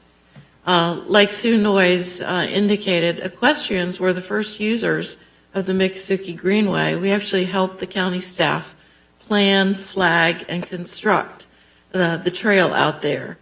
It's unique because it is one continuous path, and that is very important for us for the long-term enjoyment of everyone out there. Bifurcating the Greenway in any way hurts the experience that people have. It's nice that you have that length that is so pristine. So we know that Leon County has long valued its green space, and we don't want to lose it in any way. We think that the continuity of the greenway being one long track is important. It was mentioned that there need to be some safeguards for the users of the greenway. Equestrians probably are the ones that will have the most trouble with any road crossings. And because we are some of your largest supporters of greenways and the work that you've done to bring greenways to us in Leon County, we hope that you'll be able to work with us. So I want to just close by saying that we hope that you will look with favor upon the remarks made by Rob Lombardo, and we look forward to working with you for another 40 years. Thank you. Thank you. Ann Bidlingmeyer? Didn't see her. Okay, Brett Barfield, to be followed by Lisa Lazarus. Good evening. Thank you for your time. Mahan Farm is us. I think most of you probably know it. As you go past Amazon and go under I-10 where the 4 rails, you can see all the horses. Very familiar with the area from the time I was a kid with my father. Being able to ride to the Greenway was one of the biggest things that got taken away in that time. Now it's a tax. You better have a truck and trailer. That Greenway and that space is so, having lived in Jacksonville, Atlanta, having lived in London recently, that 500 acres to the future people that probably most of us won't meet will be the people that will cherish it in a way like I can't even imagine at this point, having the space. Our farm is affected by it. I watch the horses, watch the other animals that come from the Greenway, the turkey and the deer as part of their entertainment, the bobcat we have out. There's so much life that any way we could be involved to help even consider any alternatives. There's no way before they could have planned that Tallahassee would grow the way it is, have the things we had happen. Never mind the tornadoes you guys are doing. I've just been out running a chainsaw all day for people on Pontiac. Whew. There's a lot of big things for you guys to deal with. Any way that we can be involved would only benefit and turn this into something so special. We're so close to the interstate. There's got to be, I'm sure flying cars will come around in 10 more years. Great, you won't even need the roads, but we can't really plan for that right now, but we most certainly can consider other alternatives. Any way that we can be involved, I would greatly appreciate it. On my farm, I have a whole group of people. I could fill this room up with horses and people. So anything we can do, the Friends of the Greenway, we're all the best of intentions for what to do with the green space. There's a lot of entities and interests in it, but the alternatives have got to be considered and talked about, especially the way everything's progressing so fast out our way. Thank you for your time. Thank you. Lisa Lazarus, to be followed by Mary Kay Falcona. Good evening and thank you. I'm hesitant to do this late in the evening, but originally I was going to say, please close your eyes. Imagine you're on the Miccosukee Greenway. Think about the wonderful fresh air out there, the beauty of it, all the peace and tranquility you get from that. Now imagine with your eyes still closed that you open your eyes and there's a road in front of you. And what you've done is you've broken that spell. And it's one of the only spells we have like that in Tallahassee. The scene blocking your vision and your path is going to be full of noise and danger for cyclists, joggers, dog walkers, equestrian, anybody that goes out to the Greenway, picnickers. And what do we go out there for? We go out there for the beauty. We go out there for tranquility. We go out there to get away from tornado damage. And there's nothing else like it in Tallahassee. Once we have further development around the Greenway or in the Canopy Roads, we cannot go back. How many projects have we had here and have you seen all over the world, frankly, where a change has been made for a plan that was intended, but yet when that plan happened, it didn't turn out to be the best thing. I think we really need to look at what the best intentions have been about the Miccosukee Greenway, about how we'd like to work with you as a partner, and keep the integrity of the Greenway for the next generation. How will we ever explain to the next generation that it no longer exists? There's no way to describe what you feel out there. And I wouldn't want to be one of the folks having to make that explanation. So let's work together, come up with some compromises, do some things that were feasible.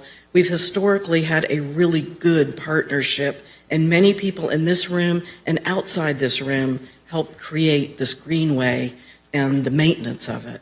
So I thank you for your time. You can open your eyes now unless you're really, really tired, and we hope to be working with you in the future. Thank you. Thank you. Next speaker, Mary Kay Falcona, to be followed by Ruth Chase. Mary Kay Falconer, 2140 Armistead Road. I'm representing the cyclists and the hikers that are on that greenway. It's a beautiful resource, and again, what's already been mentioned is we want to preserve it as best we can. We're a little concerned about the safety with the road crossings over the trail. So we'd like to make sure that you've taken a serious look at that and have made it mitigated any negative impacts from the motorists that are going to be crossing. Also thinking about the future with greenways and whether or not you're going to allow roadways on greenways. I think with the comprehensive planning, public meetings that I've been attending, there were several comments about preserving greenways and not allowing roads to be in the greenways. Thank you very much. Thank you. Thank you. Ruth Chase, to be followed by Rose Kelly. Thank you. Rose Kelly, to be followed by Linda Voss.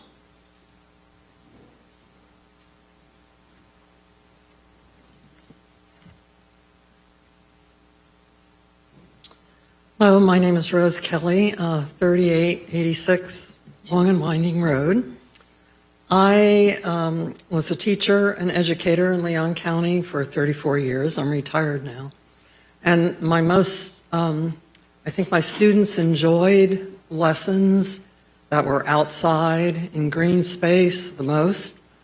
I also am the mother of 3 children. I have 5 grandchildren and 3 great-grandchildren.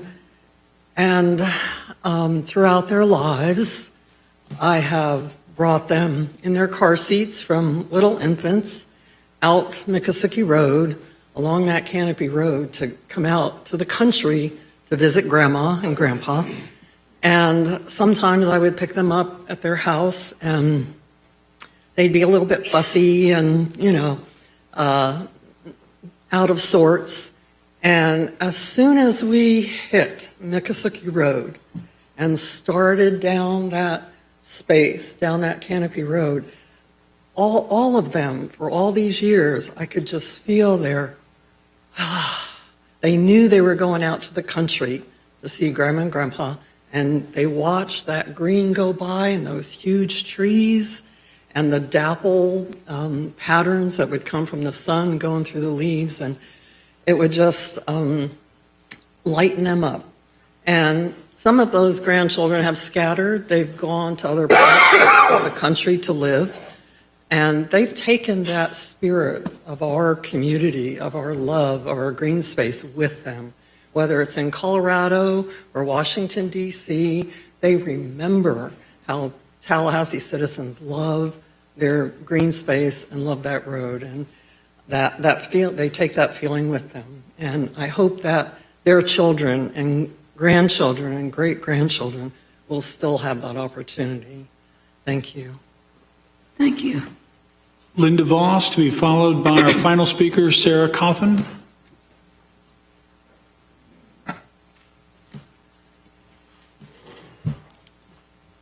Good evening. Thank you for having us speak this evening. I just want to say I'm in total agreement with all of my friends' comments. This greenway is unique to this county. It's an incredible experience, and I hope that we can not ruin it any more than we already have. Just the development of the Canopy neighborhood has completely changed our experience. As we come across that beautiful open field, now we see how to. Just want to say I hope we can limit the development and make safe crossings for everyone. And remember that it's a greenway, not a roadway. Thank you. Thank you. Our final speaker, Sarah Coughlin. Hello, I'm Sarah Coughlin, 921 Caraway Street. I'm one of the people that walks the Greenway. What a wonderful resource it is. If roads cut through that Greenway, that will absolutely destroy the aesthetic of the Greenway. Sometimes sacrifices have to be made to save the precious things that we value. So I really do hope that in this case, and I support every single comment that's been made, that in this case, those sacrifices will be made and protect this precious area. Thank you. Thank you very much. Thank you, Mr. County Administrator. We want to thank all of you all that came tonight to speak on non-agenda item. We're going to go into commission discussion, and we'll address that very shortly. I'm going to start, however, with comments from the county attorney. Thank you, Madam Chair. I have one matter for the board's consideration. As expressed in a memo earlier this week, our outside counsel for the opioid litigation has recommended amendment of our complaint to add claims against 2 pharmacy benefit managers, or PBMs as they're sometimes called, Express Scripts and Optum RX and their subsidiaries. I do concur with this recommendation and would seek a motion to authorize counsel to amend Leon County's complaint in the opioid litigation. So moved. Second. Is there any discussion? Commissioner O'Keefe. Yes, get them. Yes. I'm sorry, what? Get them. Okay. And I certainly support the recommendation of outside counsel that's supported by general counsel as well.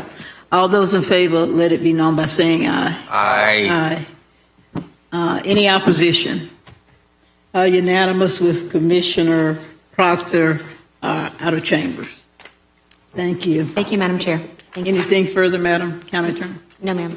Mr. County Administrator. Thank you, Madam Chair. 2 very quick things. Matt Cavell must have known I was going to recognize him. Just you may have seen a picture of him scroll by. In addition to everything else he does, Matt was recognized by the Florida Public Relations Association, the North Florida chapter, as, and I hope I'm getting this right, but the Communicator of the Year. I should know I was there. But he did receive that designation, and we're awfully proud of him. I just wanted to give him a big shout out here tonight. Again, in addition to everything else he does. And finally, just a reminder, there we go.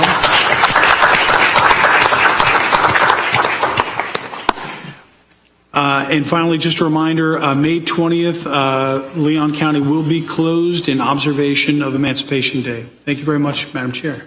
Thank you, Mr. County Administrator. At this time, okay, I'd like to present this to the County Administrator, if you will stand. This is a certificate of recognition that we were presented by the Tallahassee Urban League. We are designated as a Gold Partner Award, and it's in recognition of our service and dedication to Tallahassee and the Tallahassee Urban League. All right. We'll accept it on our behalf.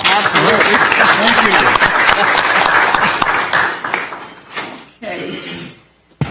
Commissioners, I'd also like to present at our next meeting resolution to support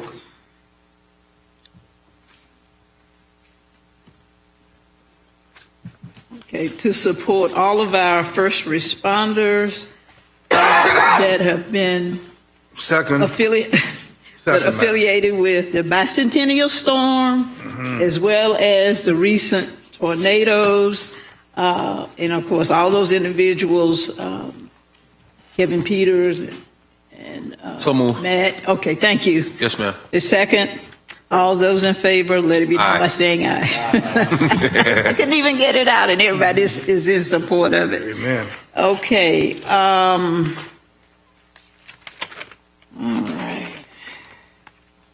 I'm going to move on now. I'd like to raise something in reference to all of our speakers that came and talked to us about the Miccosukee Canopy Road and Miccosukee Greenway, but I'm going to defer to the district commissioner, Commissioner Welch.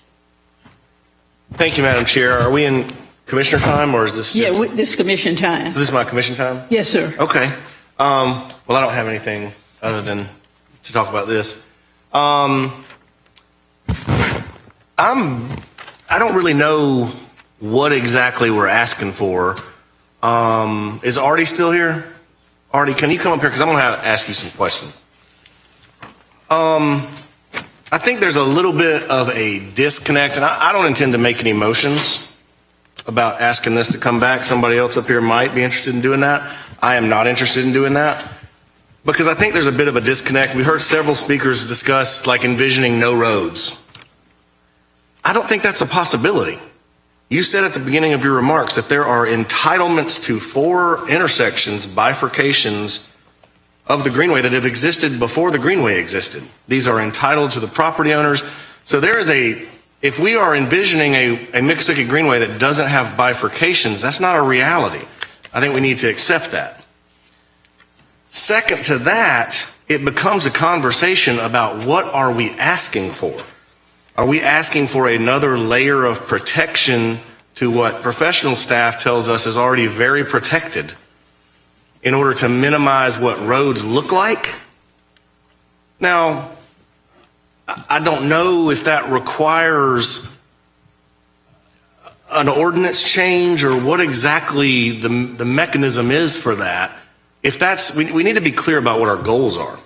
If our goals are to minimize the disruption caused by road bifurcations of the Greenway, then that's an honest conversation. We can have that conversation. But like I told you guys when I met with you individually, we need to be real clear about what those goals are. And then we need to be real clear that, like, I'm not a traffic engineer. We're not traffic engineers. We don't know how to design roads. We trust all these experts that we pay really lots of money to tell us what's the most safe and efficient way to design a road. And so when we're talking about the amount of acreage it takes to create a roundabout versus a normal intersection, I get everybody's point and purpose here is to protect, to the extent possible, the continuity and the feel of the Miccosukee Canopy Road Greenway. I think we all share that sentiment. I think that the problem becomes, how do you do that in an objective way? Because clearly everybody who uses the Greenway every day is very subjective about it. It's very personal, it's emotional, it's beautiful to you, and you see it the way it is, but that is not the reality of the situation. The properties that surround that property, actually the property that encompassed that property for a long, long time, those owners have rights. They have entitlements that they have set in motion long, long, long ago, before that Greenway even existed. And so as a government, we can't come in at this point and go, well, you can't bifurcate the road. I mean, that's just not a possibility. So if our goal is honestly to minimize, well, then we have to change the conversation. If putting another layer of regulation over what is already, I would say, a heavily regulated corridor, all of our Canopy Road corridors, already mentioned the expansion of those protections on the corridor when they did the Welaunee PUD and the Heel PUD. It's like, well, what are we asking for? It's not really clear to me what we're asking for. We're asking to subjectively go, well, this is special. And then because it's special, we're going to make it very hard to build a road across these properties. Well, that's not a reality that a government can facilitate. So it's kind of nebulous to me. I think that we have a good working relationship with the Friends of the Miccosukee Canopy Road Greenway. We, as fiduciaries of the property, do a really good job, I would say, in regulating it and maintaining it and trying to keep it preserved to the extent that we can inside the laws and regulations and the entitlements of the property owners. So I don't know really what the solution is now. If it's an agenda item that somebody wants to ask for to come back that gives us objective analysis of what it would look like, I'm willing to look at that. But that's really my question for you, Artie, is I've heard their perspective. Can you articulate for me your perspective of what they're asking for? And then what would that mean in real life? if they got what they were asking for. Absolutely, Commissioner. You're spot on a number of points. The easements exist today. They existed predating the Greenway. Those are entitlements that are in place, and we can't just get rid of them. So that's not a possibility. And I'll preface that with, I, too, am an avid user of the Greenway. I walk my dogs there not every weekend, but almost every weekend. So I do understand the concern. I'm not empathetic to that. I actually am very empathetic to it. No additional overlay or land development code or planning tool is needed if the desire is to, have good design of the road, especially with regards to pedestrian crossing. I don't want to speak out of turn, so if Public Works wants to correct me on anything, they're welcome to come up and smack me, honestly.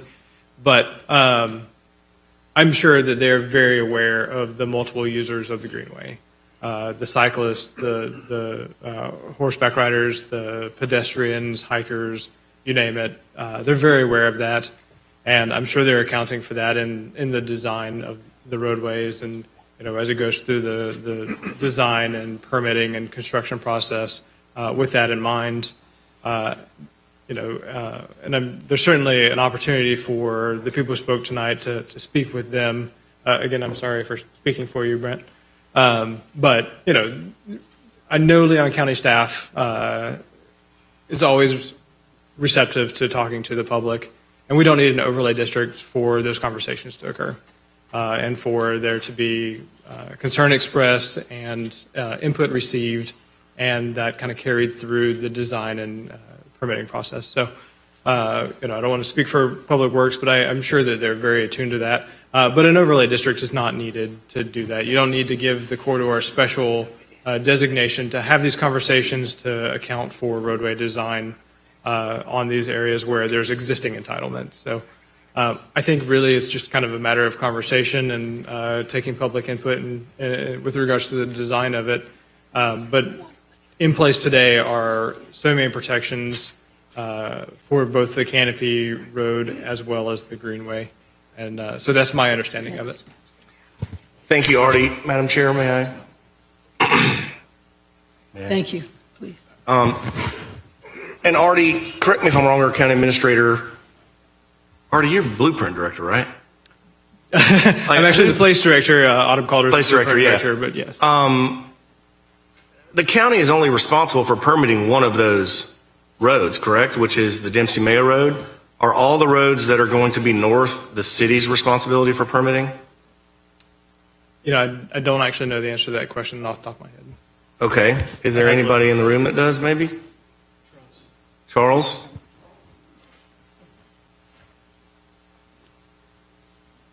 I'm just concerned. Yes, because the properties on the north side of the McKissick Greenway actually inside city limits.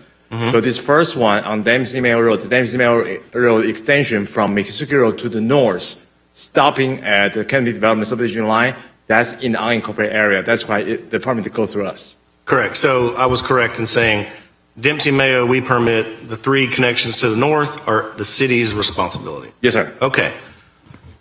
So I don't know where that puts us as a board in terms of deliberating what we would want to do, because I think what we're being asked to do is create an amendment to the ordinance or creating a new ordinance that designates the Miccosukee Canopy Road Greenway from Fleischman to Crump as a special area for the purposes of what? Limiting impacts from road bifurcations? I think our professional staff are saying that they already have that authority to do that through conversation and working together with our Citizens Advisory Committee, which a lot of you serve on, and your historical knowledge of the Greenway. So it sounds like we're trying to create an onerous regulation over something that is already regulated pretty onerously. Again, if we're talking about the difference in a roundabout versus a signalized intersection and the impact to a canopy road designation zone, I think that's a conversation you can have at the time when you're going through the permitting process and already engaging with citizens advisory committees and things like that. So I'm not really I'm not really like regulating just to regulate. Is that okay, Madam Chair, if Rob responds? Yes, if you'll come Please, to the podium. Rob. Obviously, I appreciate your perspective and correct me where I was wrong. Thank you, Commissioner. I appreciate that too. This is not a attempt to create more ordinance or actually to have any influence over those 4 road crossings. We know about those road crossings. We know how legitimate those easements are. But what those easements don't provide for is the type of road, the style of road, the crossings of the roads. And of course, the most important thing is where they would intersect Miccosukee Road. Okay. Now, I have to say, and I've known, Charles for probably 10 years, and we talked for 6 years over that intersection at Dempsey Mayo. The developer first wanted the roundabout. We told them that was not acceptable because it didn't have signals that stopped the traffic. And we knew about the people at Westminster and other places that use that greenway. They need to have a road that they can stop the traffic to safely cross. And that is what the Greenway statute provides. That's all we've been asking for, okay? The other thing about this, which you consider maybe to be over,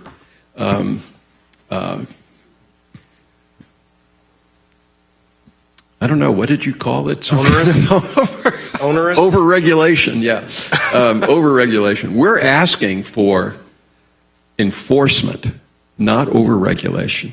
Okay, now, if you look at the ordinance, the first chapter, the actual first statement in there, is the allowance for this group right here, these commissioners to decide whether this area is something that needs special consideration. That's really what it amounts to. We didn't invent that. We just suggesting to you that where a designated greenway overlaps with the Canopy Road Zone, they share the same land, they share the same conservation interests, they share the same desire to protect and preserve, that can be a singular special area. Okay? That's all we're saying. And that if Artie thinks that, the permitting people and the road developers actually consult with us and ask if this is something that we would have some special concerns about, that does not happen. Okay? We are the ones that have to always take the initiative to know where things are, what things are being developed, and what things aren't. And I want to tell you, too, and I know some of you know this who have been on the commission longer, that we worked with the city to move one of those easements. Okay? We moved it. So they are not, carved in concrete. They're not something that cannot be changed. Okay? So we have taken that time, and it took us almost 3 years to get this agreement with the city of Tallahassee. And you probably couldn't have done that because of your continuous relationship with them. But because we are an outside private organization and tax-exempt nonprofit, that they listened to us. And we were able to move that to a place on the Greenway, that is so much better suited for a roadway than running through the Arundel neighborhood. Okay, so that's really what we're about. We're trying to figure out ways, minimize the damage, okay, make these things safe to everybody. Madam Chair, may I ask a question? Yes. So if we create a special designation, that's what you're asking for, right? Just specially designate that 6 mile stretch as a unique feature within the current ordinance. You say we have the ability to do that. Oh, yes, absolutely. By amending the ordinance or just adding to the ordinance or something. And your goal would be then that would impact intersection design? Yes, it would. Okay, thank you. Can I ask Artie if he thinks it would? I'm saying, we have people too. We have a large organization of volunteers, and 3 of them are traffic engineers. So I'm just saying that we're not engineers ourselves. But to get the people there to listen to what these protections need to be. I hear you. I appreciate that. I'm just trying to hear from our professional staff if they interpret your opinion the same way. Let me ask this just for clarification while Artie is coming up. Is your primary concern, is your primary concern that roundabout that's being proposed there at Dempsey Mayo and Miccosukee and Westminster is right there, and you're saying those residents from Westminster use the Greenway, but with the roundabout is really no way to trigger where the traffic will stop so that they can safely cross Miccosukee. I couldn't have stated it better, Madam Chairman. That's exactly what this is about. Those roundabouts, and I'm sorry, but Commissioner Welch has probably got one of the worst up there on Bannerman Road, but he thinks he really likes it because of the way traffic moves. And if you want to move traffic quickly, across a Greenway property onto a Canopy Road, yeah, you'd probably wind up with that solution. But I think what you'll find is that this is a bad design put in a very special place, and we don't need to have roundabouts there. I mean, if you want to go stand on the corner and watch the sight distance that you get from either left or right, there are trees in the way. Okay, that's the trees that we protected years ago with the Canopy Road Zone. So trying to fit this thing in that space is a disaster for the people using the Greenway. Just one more comment. In the discussions that we had over the moving of the Arundel easement to Thornton Road, we had to negotiate with DEP. Okay, they are actually the actual lease owner of the Miccosukee Greenway. And the only thing that they looked at when they rejected this proposal the first time was that it didn't meet the public purpose. And that is stated in the intent language in the Greenway and Trails statute. Okay, it's right there, easy to find. And all I'm saying is we're bringing information to the people that you trust to design and develop, okay? And all we're saying is if they don't know about these and they don't think they're important, then this is a problem that you have because they're building things that do not support the public purpose. Thank you, Madam Chair. May I? So, Artie, thank you, Rob.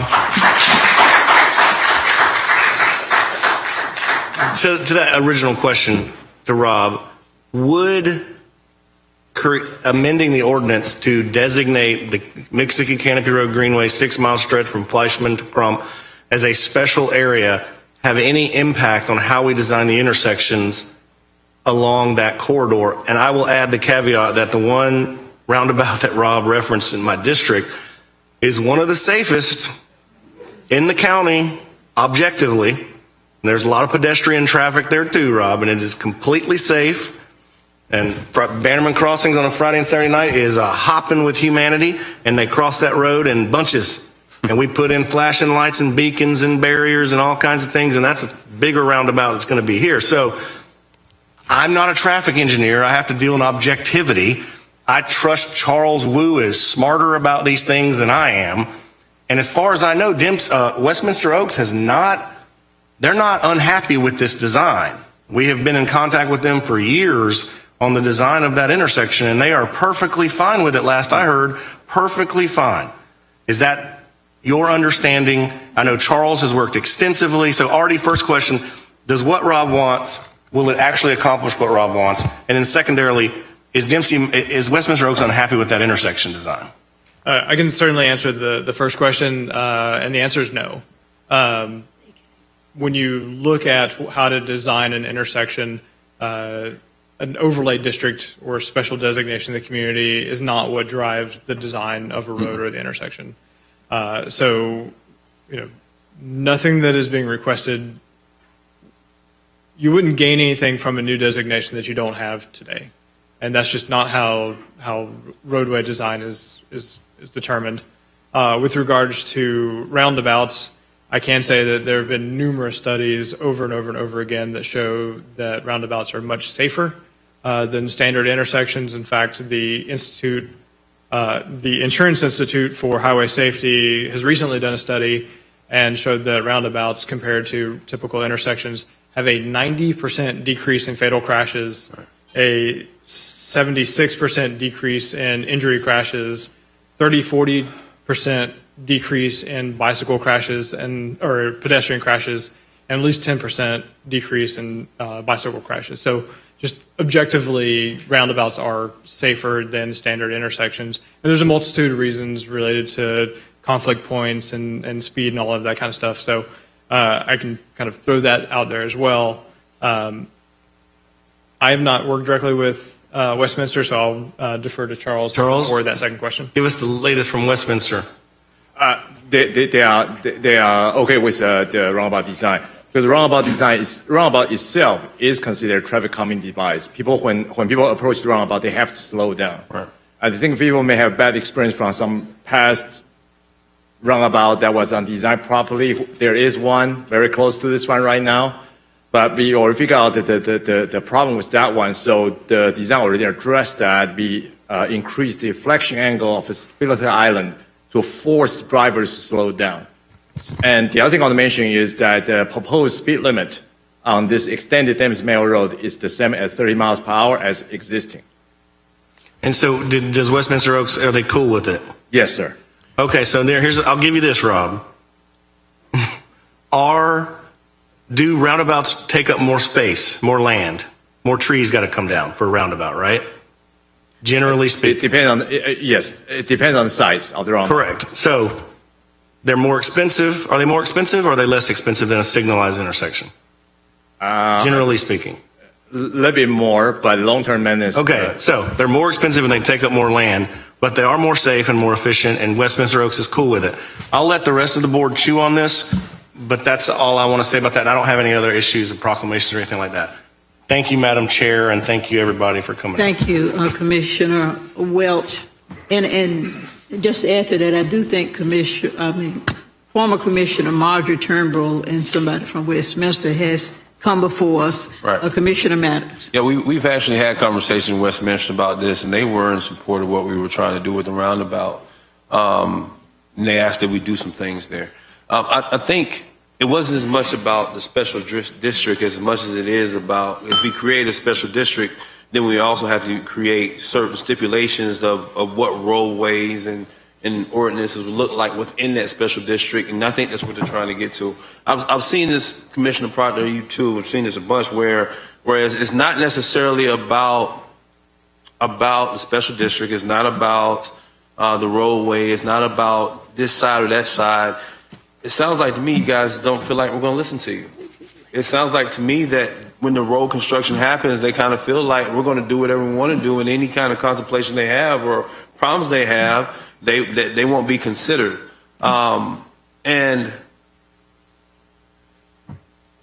I think that we can get past this by simply, it doesn't take a special district. What it takes is no one party in this is going to be totally happy with the way this thing is going to go. Look, I don't think you're going to get everything that you want. But on the other side of this, well, I always say if it's one side here and one side there, if we can meet in the middle and there's a little bit of discomfort on both sides, maybe we're doing the right thing. Is there a way to construct this thing in a way that allows for you to be a little uncomfortable? Even if it's a roundabout, it'd be a little uncomfortable, but to feel safe enough that you're able to do the things that you want to do on that greenway. Because it's going to happen. And I don't think, like you said, a special district is not going to stop it from happening. A special district, even if we created it, we would have to put things in place within that special district that would stop it. And I don't think there's any willingness on this board to try to move in that direction. So the next question is, okay, well, if we're going to go about it this way, what can we do? How can we build this thing in a way that make you more comfortable with your experience on the greenway? Because there's nothing that we want to do. We don't want to make it hard for you to be able to use it.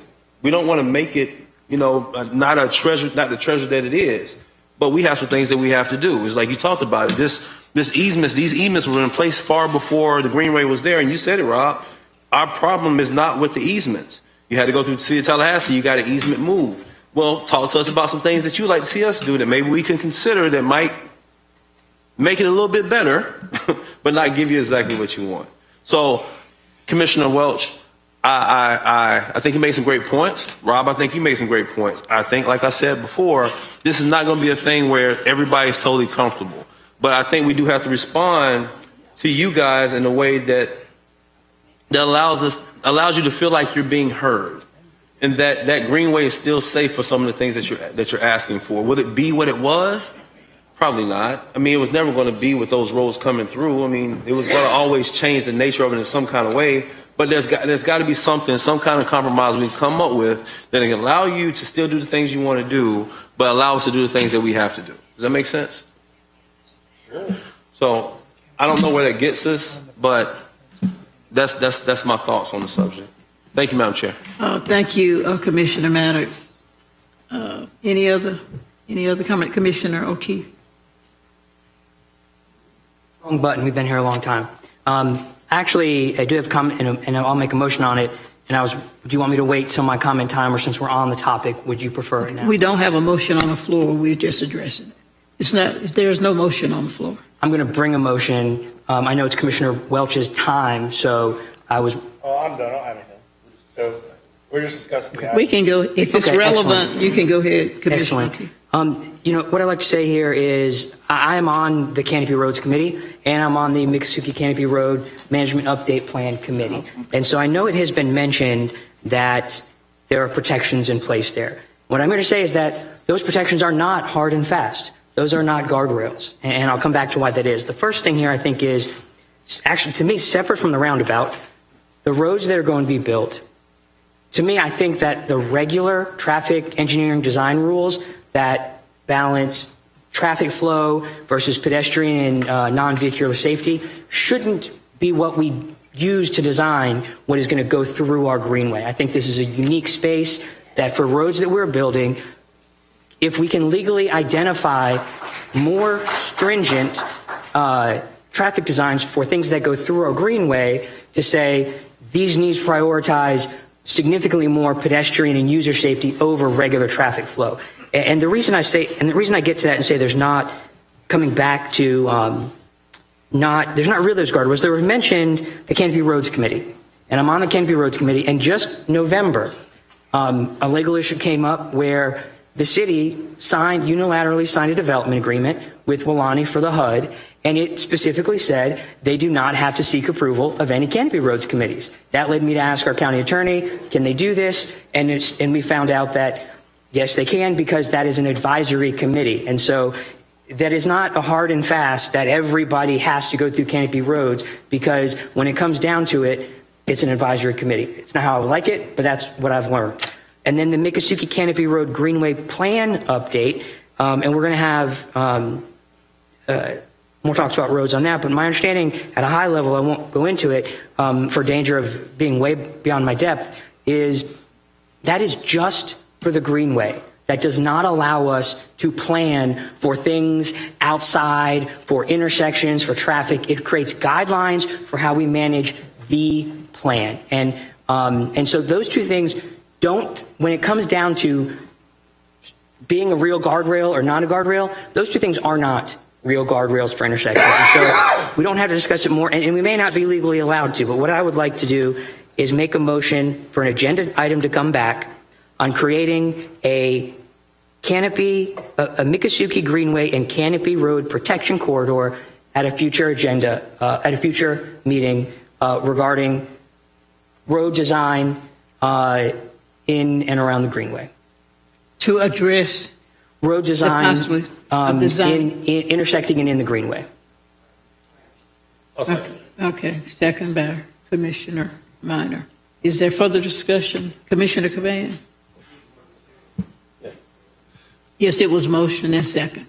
Madam Chair, I'm going to support the motion, Commissioner O'Keefe. I was going to make a motion just to bring back an agenda item, just laying out all the facts so we can read it and study it. Right now, Right now, I'm just kind of hearing, from the people that are here, from staff, I would ideally would like to just read everything and then be able to formulate, what we want to do.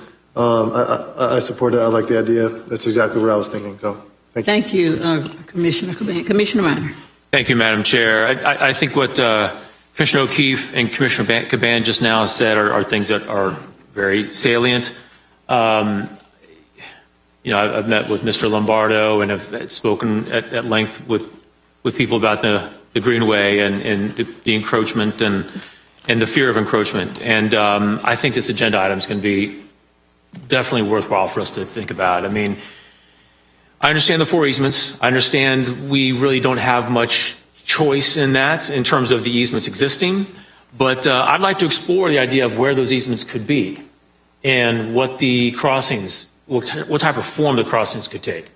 I was surprised to hear about roundabouts having lower pedestrian and bicycle facilities. That surprises me because the very nature of it to me seems like you don't have a signalized crossing, you don't have traffic stopping, but I want to have that in the agenda item, and we can talk about it and have a discussion about it.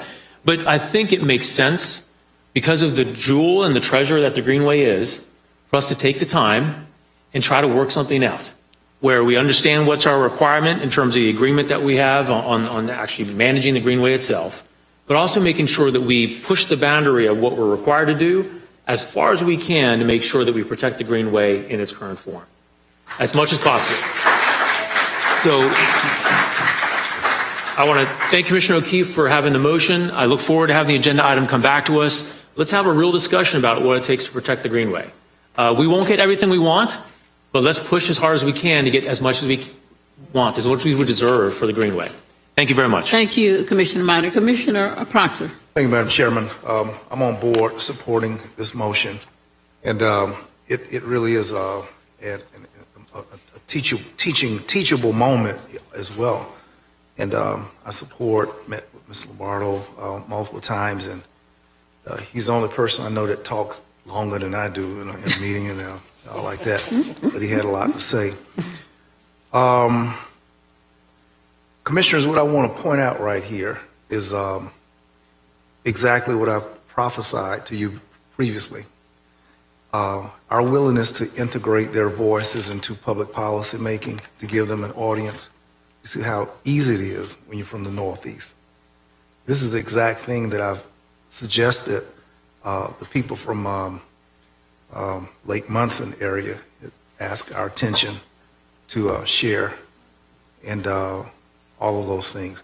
But it's that exact moment, very poignant, our inability to receive and integrate and have a sit down, have an agenda item. This is the distinction and the differences that we draw that are geographic, specific. And I don't appreciate it, but I'm showing you yourselves with this mirror. I'm supporting the motion. Thank you. Thank you, Commissioner Proctor. Commissioner Maddox. Yes. Can I ask Artie just a couple questions? Absolutely. Artie. Mr. White, if you'll come to the podium. Thank you. Could we create these protections and design without having a corridor special district? Absolutely. I mean, we design all types of roads all over the community now without having special designations or overlays or anything like that. So the type of road that's built and the design of it really has nothing to do with creating a special corridor, because we have 2-lane, 4-lane, 6-lane roads all over the county without having special designations. So that, I mean, again, that goes back to my point in that I don't think it's necessarily about the special corridor. It is as much as it is about the design.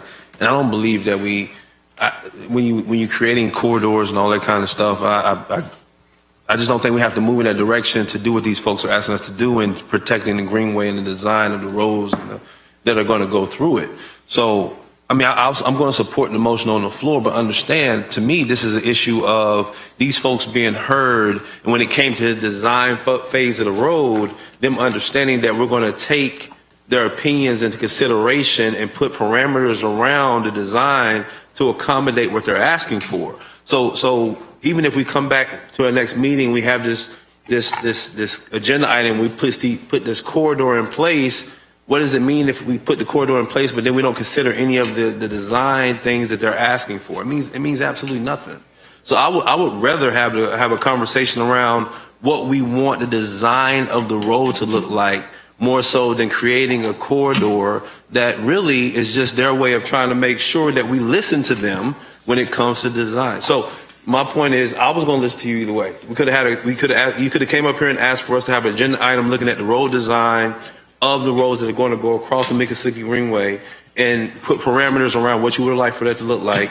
And I would have gave it a go in consideration rather than us create a corridor that we're going to put certain stipulation on roadways that will last forever. So I just want us to kind of think about what we're doing here and thinking about can we go one way of just looking at the design and having parameters around design versus creating a corridor, or do we have to create a corridor to get to where we're trying to go? Thank you. Thank you, Commissioner Maddox. And I would hope that based on the motion on the floor, we are asking the county administrator and the staff to bring back an agenda item. And I think the various parameters will be addressed when he brings it back. So I don't think that we are etched in stone right now, but I think the extent of what can or can't be done and the ramifications of that, the county administrator and his staff will address for us in light of Rob and the other speakers that came before us tonight with their concerns. So we want to thank you all for being here tonight. I know you recognize we're not making any promises, but this is democracy at its best. Citizens need to be heard, and I think we have demonstrated that we've heard you, and we certainly want to reach, I guess, get to a situation like Commissioner Maddox pointed out, where we can come to a happy medium. Everybody might not be satisfied. Perhaps might be a give and take based on what the county administrator and his staff brings back. But we've heard you loud and clear. You guys are my neighbors, so we certainly appreciate you all coming. So we'll see what happens when it comes back next month. Thank you, guys. Thank you so much. Thank you. Anything further, Commissioner Wells? Yeah, we need to vote on the motion that's on the... I would just say again, I'm not opposed to it. I'm going to support the motion.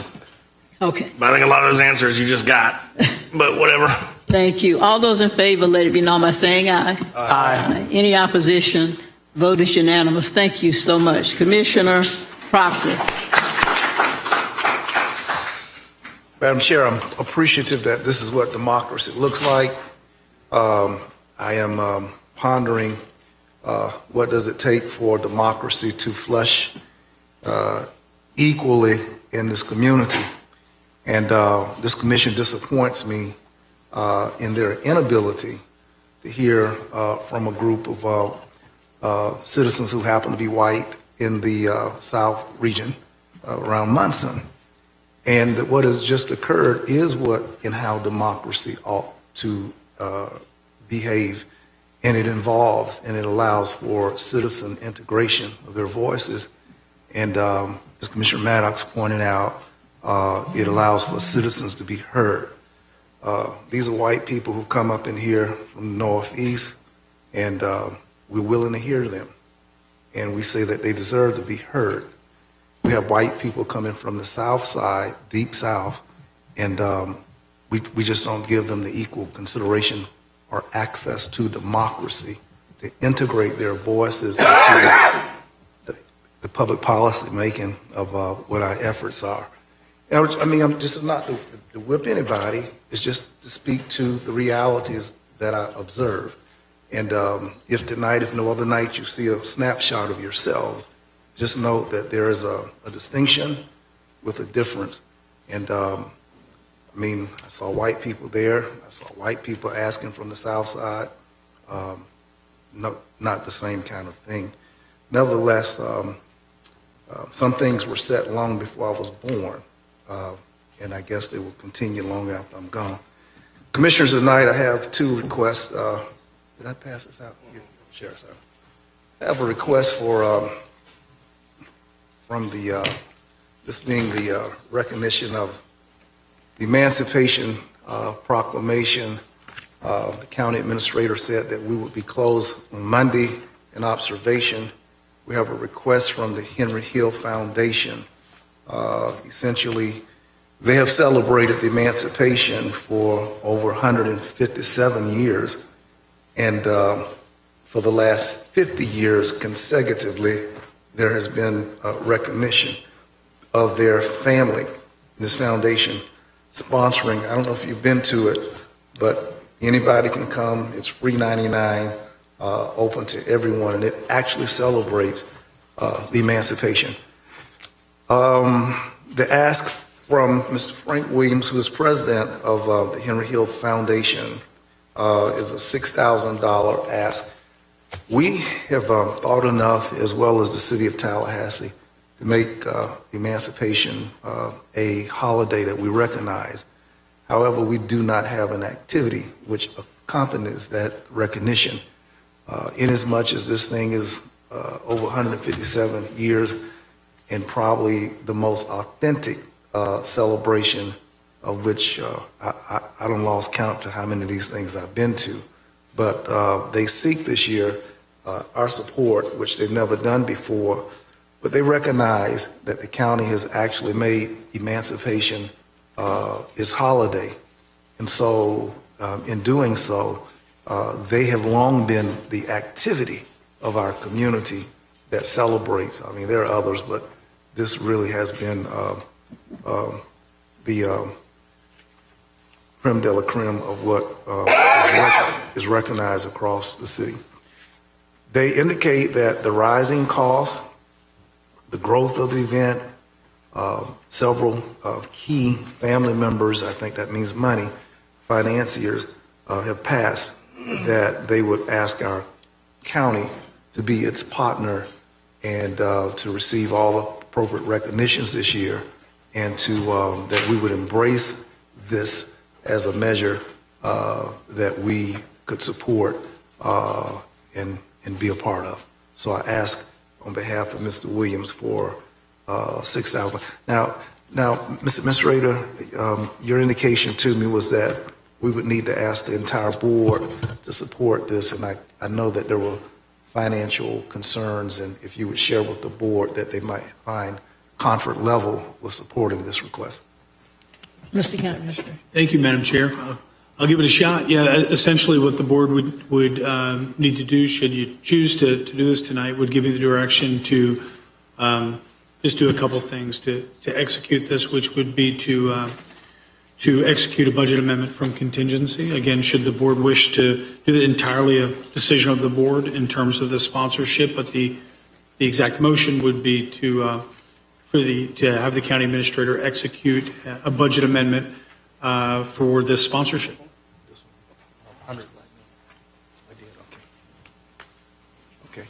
Mr. County Administrator, let me ask you this. This would be a one-time thing, or are you asking for continuous support for it to be a long-range agenda item? I really believe that the county, I think this is going to be, I hope that we're going to adopt this holiday for a long time. And I know that this family has been doing it for 157 years now. I think they're going to be doing it next year and year after year. So whatever continuing establishment of this event is what I'm asking. Well, this year, this is one time. Oh, just for this year, right? Not for a decade out, but just for this year. Commissioner Williams. Thank you, Madam Chair. Mr. County Administrator, didn't the last time we had one of these issues come before us, we set a limit to what could be presented in commissioner time without any kind of review from the Tourist Development Council of like $2,000 or $5,000 or $3,000? Do you remember what that number was? No, we specifically didn't set a limit because the board decided that all such items should require an agenda item to come to you, except if the board wished to, on a unanimous vote, waive that policy and approve. What's that? Waive the policy, yes. Yeah, to waive the policy to approve this. My recollection, because it was the one you requested for $25,000 for the Teaching Black History thing at Bethel, was that we would not do this again without anything above a certain dollar amount. That was a part of the motion to accept that. Yes, you consider that we brought that item back and provided the justification at the board. Again, there was a lot of analysis done there, which basically just said, does the board want to establish a threshold for this? Or do you think that any such request is worthy of an agenda item to be brought before the board? And the board decided that any request, again, because we had an existing policy in place, to stay with our existing policy, that any such request would require an agenda item. So this will require an agenda item? Unless you waive the policy. And we have to waive the policy by majority or just by unanimous or by majority? This funding request has to be unanimous because this is being brought up under commissioner discussion time. So the request will not pass with a majority vote. It has to be unanimous. So, Madam Chair, again, I say, here we are again, asking for thousands and thousands of dollars with no vetting, no analysis for how that money is going to be spent, what that money is going to be spent on. This is not good fiscal policy. This is not what we should be doing. It's just one after the other after the other. And at what point are we going to draw the line and say they have to go through the processes? Everybody in the community has to go through these processes to ask for money. You either have a process or you don't have a process. What is the point of having a process if you don't have a process? So, what's the answer to that question? I mean, I know we're going to make all kinds of emotional arguments about why what we're asking for is worth the money, but just as elected officials who are fiduciaries of all this tax money, when do we draw the line on how we ask for money and what it goes towards and what it's spent on and how it's analyzed? Well, Thank you, Commissioner. Well, let me ask this, Commissioner Proctor, and I'll let you respond. Would you be willing to support or make a motion that this be brought back as an agenda item at our next? It would be past the date of this event. Yeah, it would be past the date, but it could still be brought back. But don't we have a policy in place that our approval can't be retroactive to a date? It's not. It wouldn't be retroactive. An agenda item could be brought back next month. Okay. If it's approved, then the funding would be provided. Okay. As opposed to now, it has to be unanimous because we're on the commission. Okay, very good. Time. But I would be discomforted by Commissioner Welch's comments, except for he says he does not want an emotional argument, and this is not emotional, and this is certainly not emotional. And the example I will give you, Commissioner Welch, is the $1 million that this board approved tonight to give away money. We have a fiduciary responsibility. Mine is a $6,000 request on behalf of Hill Foundation. And tonight, we didn't have not one agenda item and spent $1 million. So if you want something objective, I offer you that example. I can't be any clearer than that. We've done that already tonight. So I'm not emotional, it's just what we've already done. So I motion that we bring it back to the next meeting as an agenda item. Is there a second? Thank you. All those in favor, let it be known by saying aye. Aye. Any opposition? Thank you. Anything else? Madam Chair, I move that that I have shared with you from the 100 black men that I would motion that we bring it back to our next agenda. Thank you. Any discussion? Commissioner O'Keefe. Just clarification, is there an amount attached for next meeting? $1,000 is the ask for the 100 black men. Thank you. Okay. 1,000, okay. And he's requested an agenda item, come back next month on this request. Any further discussion? Madam Chair, real quick, the event, I think, took place on May 10th. Is that correct, Commissioner Well, it Proctor? was postponed because of the weather. No, it has not, okay, all right. it has not occurred. Okay, my mistake. All right. Okay, any other clarification, discussion? All those in favor, let it be known by saying aye. Aye. Any opposition? Hearing none, unanimous. Anything further, Commissioner? Sure. Madam County Attorney, I'd like to meet with you, if I might, to go over our current tree policies or policies related to canopy and our tree tolerance and all like that, setbacks,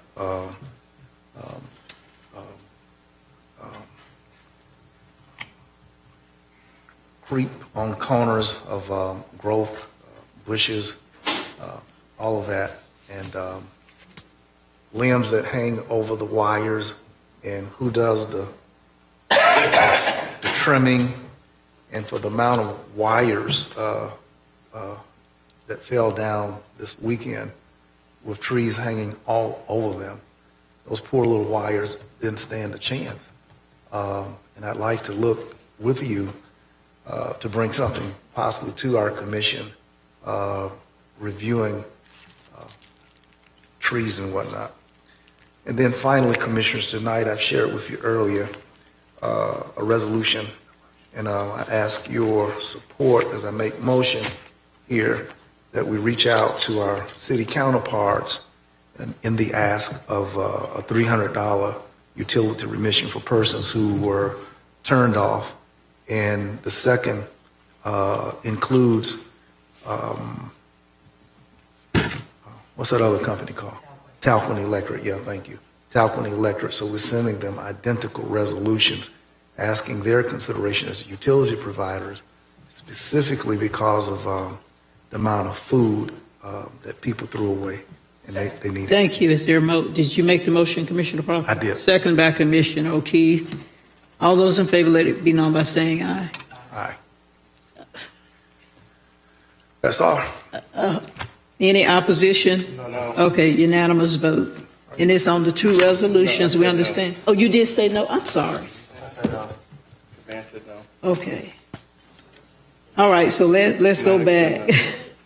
The two resolutions, one to the city, one to Talcott, asking that they make some concessions to citizens' electricity bill during the storm. That was the motion. And we've got the two proposed resolutions that Commissioner Proctor sent out. So I wasn't clear on the motion, on the votes rather. So it looks like it didn't pass, but can I go back and, for clarification, Madam Attorney? Yes, and now you have another Commissioner in the Maddox room, so. in chambers. So the vote on the floor, Commissioner Maddox, is Commissioner Proctor is recommending two resolutions, one to the city and one to Talcott, asking that they adjust citizens' electricity bill during the storm, make some adjustments for food loss and what have you. So the motion is on the floor. We voted, but it wasn't clear who voted for it. So I'm going to call for the vote. All those in favor, let it be known by saying aye. If I have to have a roll call, we'll do that. But all those in favor, let it be known by saying aye. Aye. Aye. Okay, opposition, opposes. Commissioner Maddox, Commissioner Caban, Commissioner Minor, and Commissioner Welch. So the motion failed. Thank you. Anything further, Commissioner? Sure. Madam Chair, thank you very much. Thank you, Commissioners, for your endorsement. I want to thank all of our workers who were frontline, serving and during this storm. The reminder that there used to be a song out some years ago called We've Only Just Begun. A very melodious song. We've not gotten to June 1. And if this is the precursor, I look forward to a book that will be recorded during our bicentennial year. And we're off to an amazing beginning. Our workers did a tremendous job, and I think that everything for which Matt offered, those great volumes of numbers, how many trees got up and how many this and how many that, all of that underscores my continuing ask on that hard work for their 5% increase for our workers who numbers, to be objective, Commissioner Welch, that objectively you can say just what we've addressed. And I don't know if that's a part of the job description, but in some of the pictures, I saw some of our plain old office folk who are the professionals who seem to have donned blue jeans and working clothes and were out on the front lines. So the flexibility, the switching up of roles, the expanding of hands-on was remarkable. And Vince, you're capturing what Vince does very well, extraordinarily. This report that came was great. It captures the numbers. It sets us up for support from FEMA. And when we get those numbers and that data coded right, then we get reimbursed. And we're left with a 12% support basis. And that's very, very good. And then finally, Madam Chair, Commissioner Caban has just shown great leadership over the last week, much energy. Kudos to you, Commissioner. You were exciting to watch. And the things that you did to open the floodgates from the state for the good of our community is very much valued and respected. Those things being said, Madam Chair, I suffer at this point to allow Commissioner Caban the star of this past week. I yield the floor. What? I yield the floor. Tell me to get my ASS down there at Woodville. All right. Thank you, Commissioner Proctor. Are you done? Yes, ma'am. Thank you so much. Commissioner Caban. Thank you, Madam Chair. First off, just want to close out this meeting. And, one person that, you guys have been giving me a lot of praise, and I think it's unnecessary, but I appreciate it. One person I do want to thank publicly is my aide, Allie Richards. She worked around the clock with me pretty much from Friday morning, Friday night, Saturday night, Sunday night. I mean, she was literally behind the scenes helping us communicate with constituents. She had 2 sick kids over the weekend and on Friday as well. And so I'm just very thankful for her leadership, and I know our constituents are as well. I also just want to thank County Administrator. You guys gave me a lot of credit, but listen, all the stuff that happened over the weekend couldn't have happened without our County Administrator. And so, Vince, I really appreciate your leadership and, all your entire team working around the clock as well. And I know our district really, really appreciates it. With that being said, I want to kind of segue a little bit. I know we talked about the storm, but one thing I want to emphasize is that just because, folks are getting the power back doesn't mean that our assistance and recovery needs to stop. And, I really want to, if there's a way, I don't think it takes a motion, but I really want to make sure our service providers, if we can, I want to get them out into our rural communities. Mr. Administrator, if there's a way where we can give them some direction where maybe they are in the afternoons or after work hours, or kind of setting up some kind of mini shop in our community centers, I think would just be a great way for, our folks that lack transportation, right, to be able to have access to services. I don't think that takes a motion, but, just some way, somehow, by activating our service providers, I think would be greatly appreciated. I do have two motions, two acts of business. One, I would like to move to have our private road assistance policy come back to the board as a general business item. I'll second it. Second. Thank you.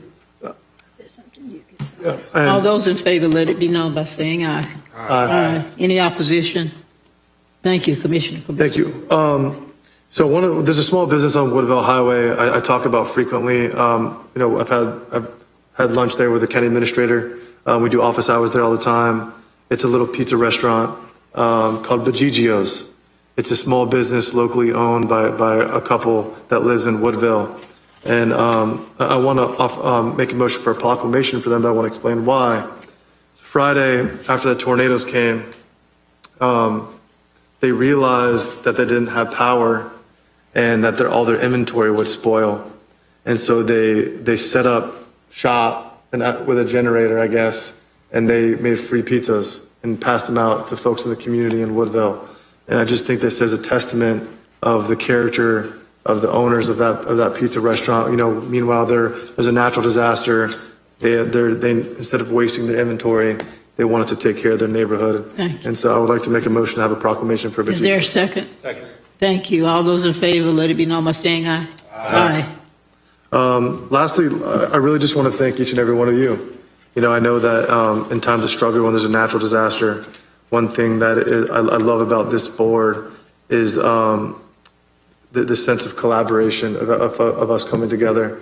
Madam Chair, Commissioner Proctor, I appreciate you guys spending time in Woodville and Fort Braden. I appreciate the conversation and the dialogue and the willingness to be open to new ideas. I think that is a very unique characterization, and I'm very proud to serve with each and every one of you. Thank you. Thank you, Madam Chair. Thank you, Commissioner Caban. We appreciate you.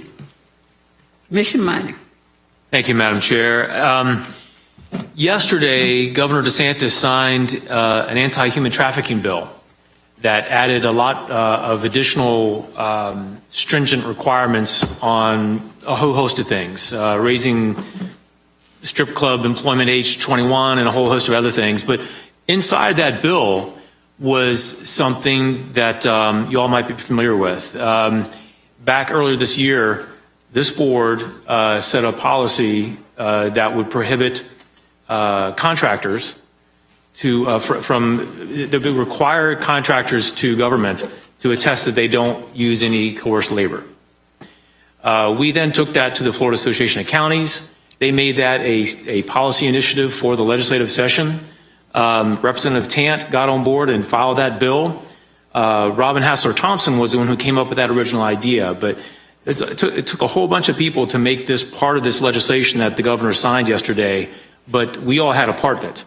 We all approved that policy that went to FAC, that got approved by FAC, that Representative Tant adopted as part of a bill that she filed, got a Senate component on that, and it passed the legislation, the governor signed it. So I just want to thank all of you for making that happen.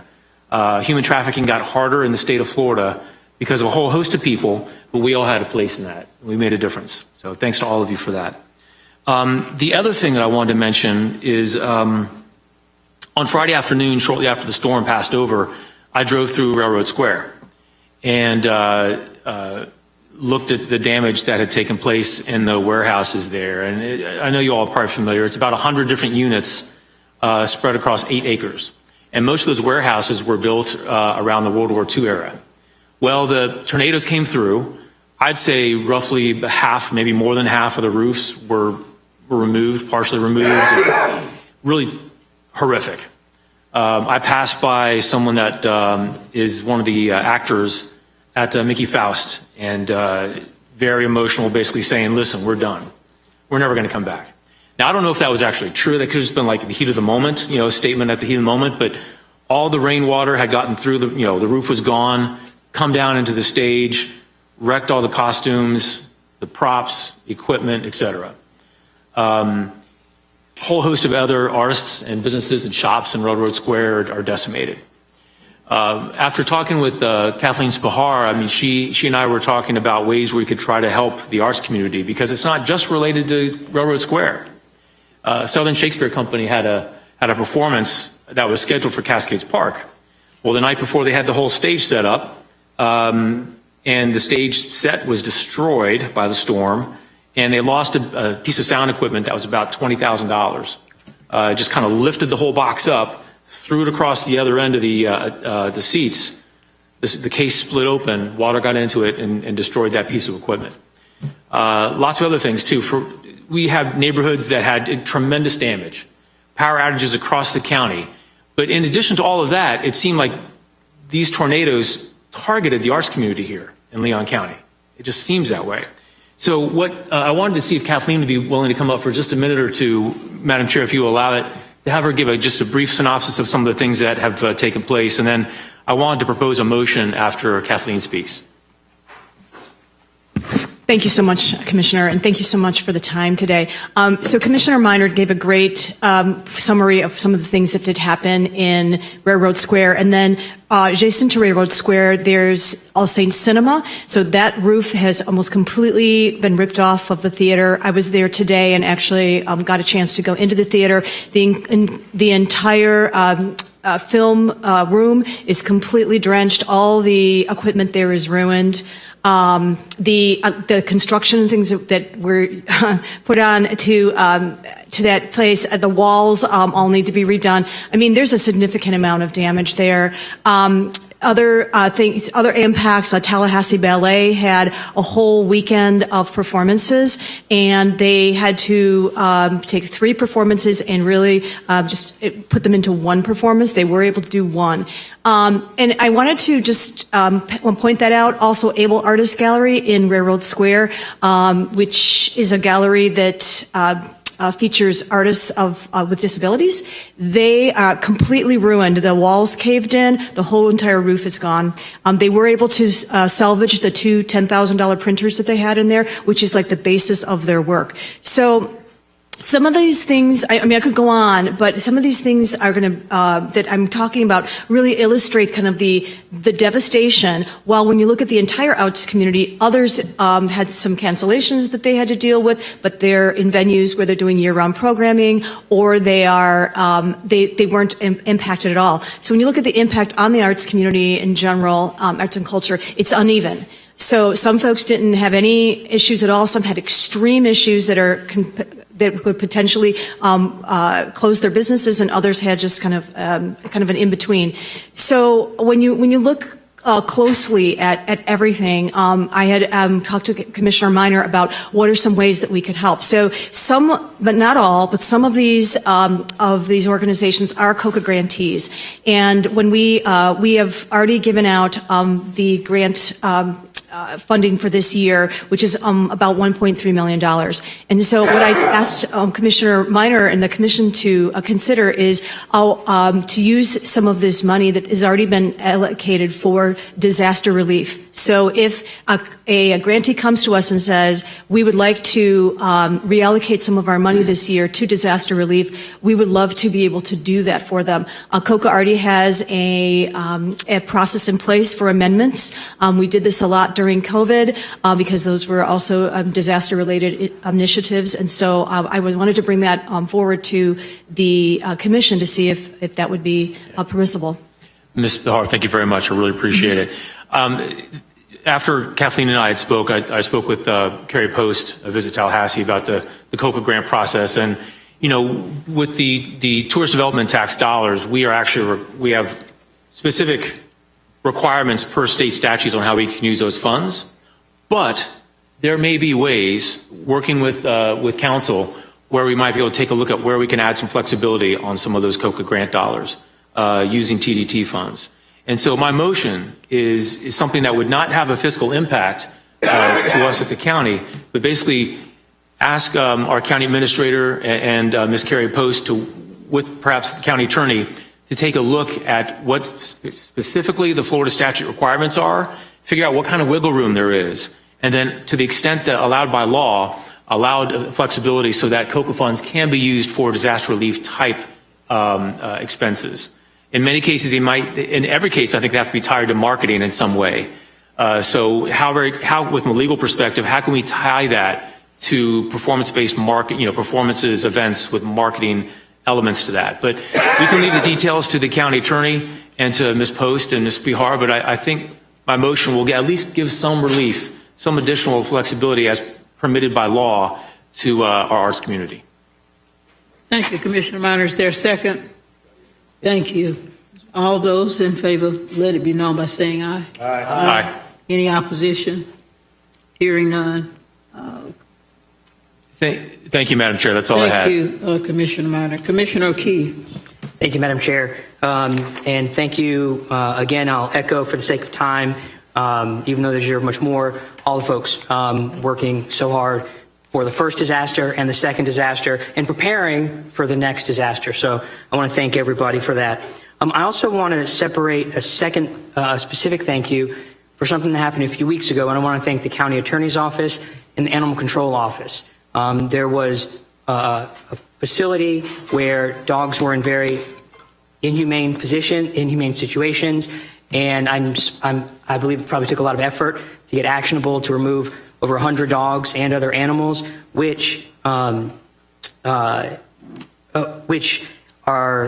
overrunning our shelter, and they're, around the clock working, and volunteers and the Humane Society and a bunch of people stepping up to help recover these lives from one person's operation. And so I just want to thank everyone for that. Are those folks here? Daniel. All right. So I want to embarrass Daniel by saying thank you for that. And my wife and I fostered 2 of them, and they were coming from very, very bad conditions. It's amazing how quick they can recover, though, and I appreciate you all doing that. Second, I'd like to request a proclamation recognizing June as Pride Month for our LGBTQIA+ community. All right. Thank you. All those in favor, let it be known by saying aye. Aye. Any opposition? Hearing none, unanimous. Thank you, Commissioner O'Keefe. And then the last thing, I'd like to request a proclamation honoring Certified Nursing Assistants Week, June 13th through 19th. All those in favor, let it be known by saying aye. I'm sorry. Recognizing Certified Nursing Assistants Week, June 13th and 19th, CNAs. The ones who do the work nobody else wants to do. Take care. Any other questions, clarifications? All those in favor, let it be known by saying aye. That's all. Thank you. Right. Oh, yes. Thank you. Thank you. You done, Commissioner O'Keefe? Okay, thank you very much. Commissioner Maddox, I'm sorry. Madam Chair, am I the final speaker? I'm sorry, what? I said I'm not the final speaker. Yeah. Have you given your comments? Yes. Move to adjourn. I gotta add one thing. Can I add one thing? He's got no comment. I got one thing. Yeah. Thank you, Madam Chair. I'll be brief. I forgot to mention this earlier, but congratulations to Kyle Frost, my aide, on the birth of his 2nd child. And thank you to Commissioner Caban's aide, Allie, for putting together a little thing for him this afternoon. Congratulations, Kyle, on baby Henry. Oh, congratulations on the new baby. Thank you. We're good. Yeah.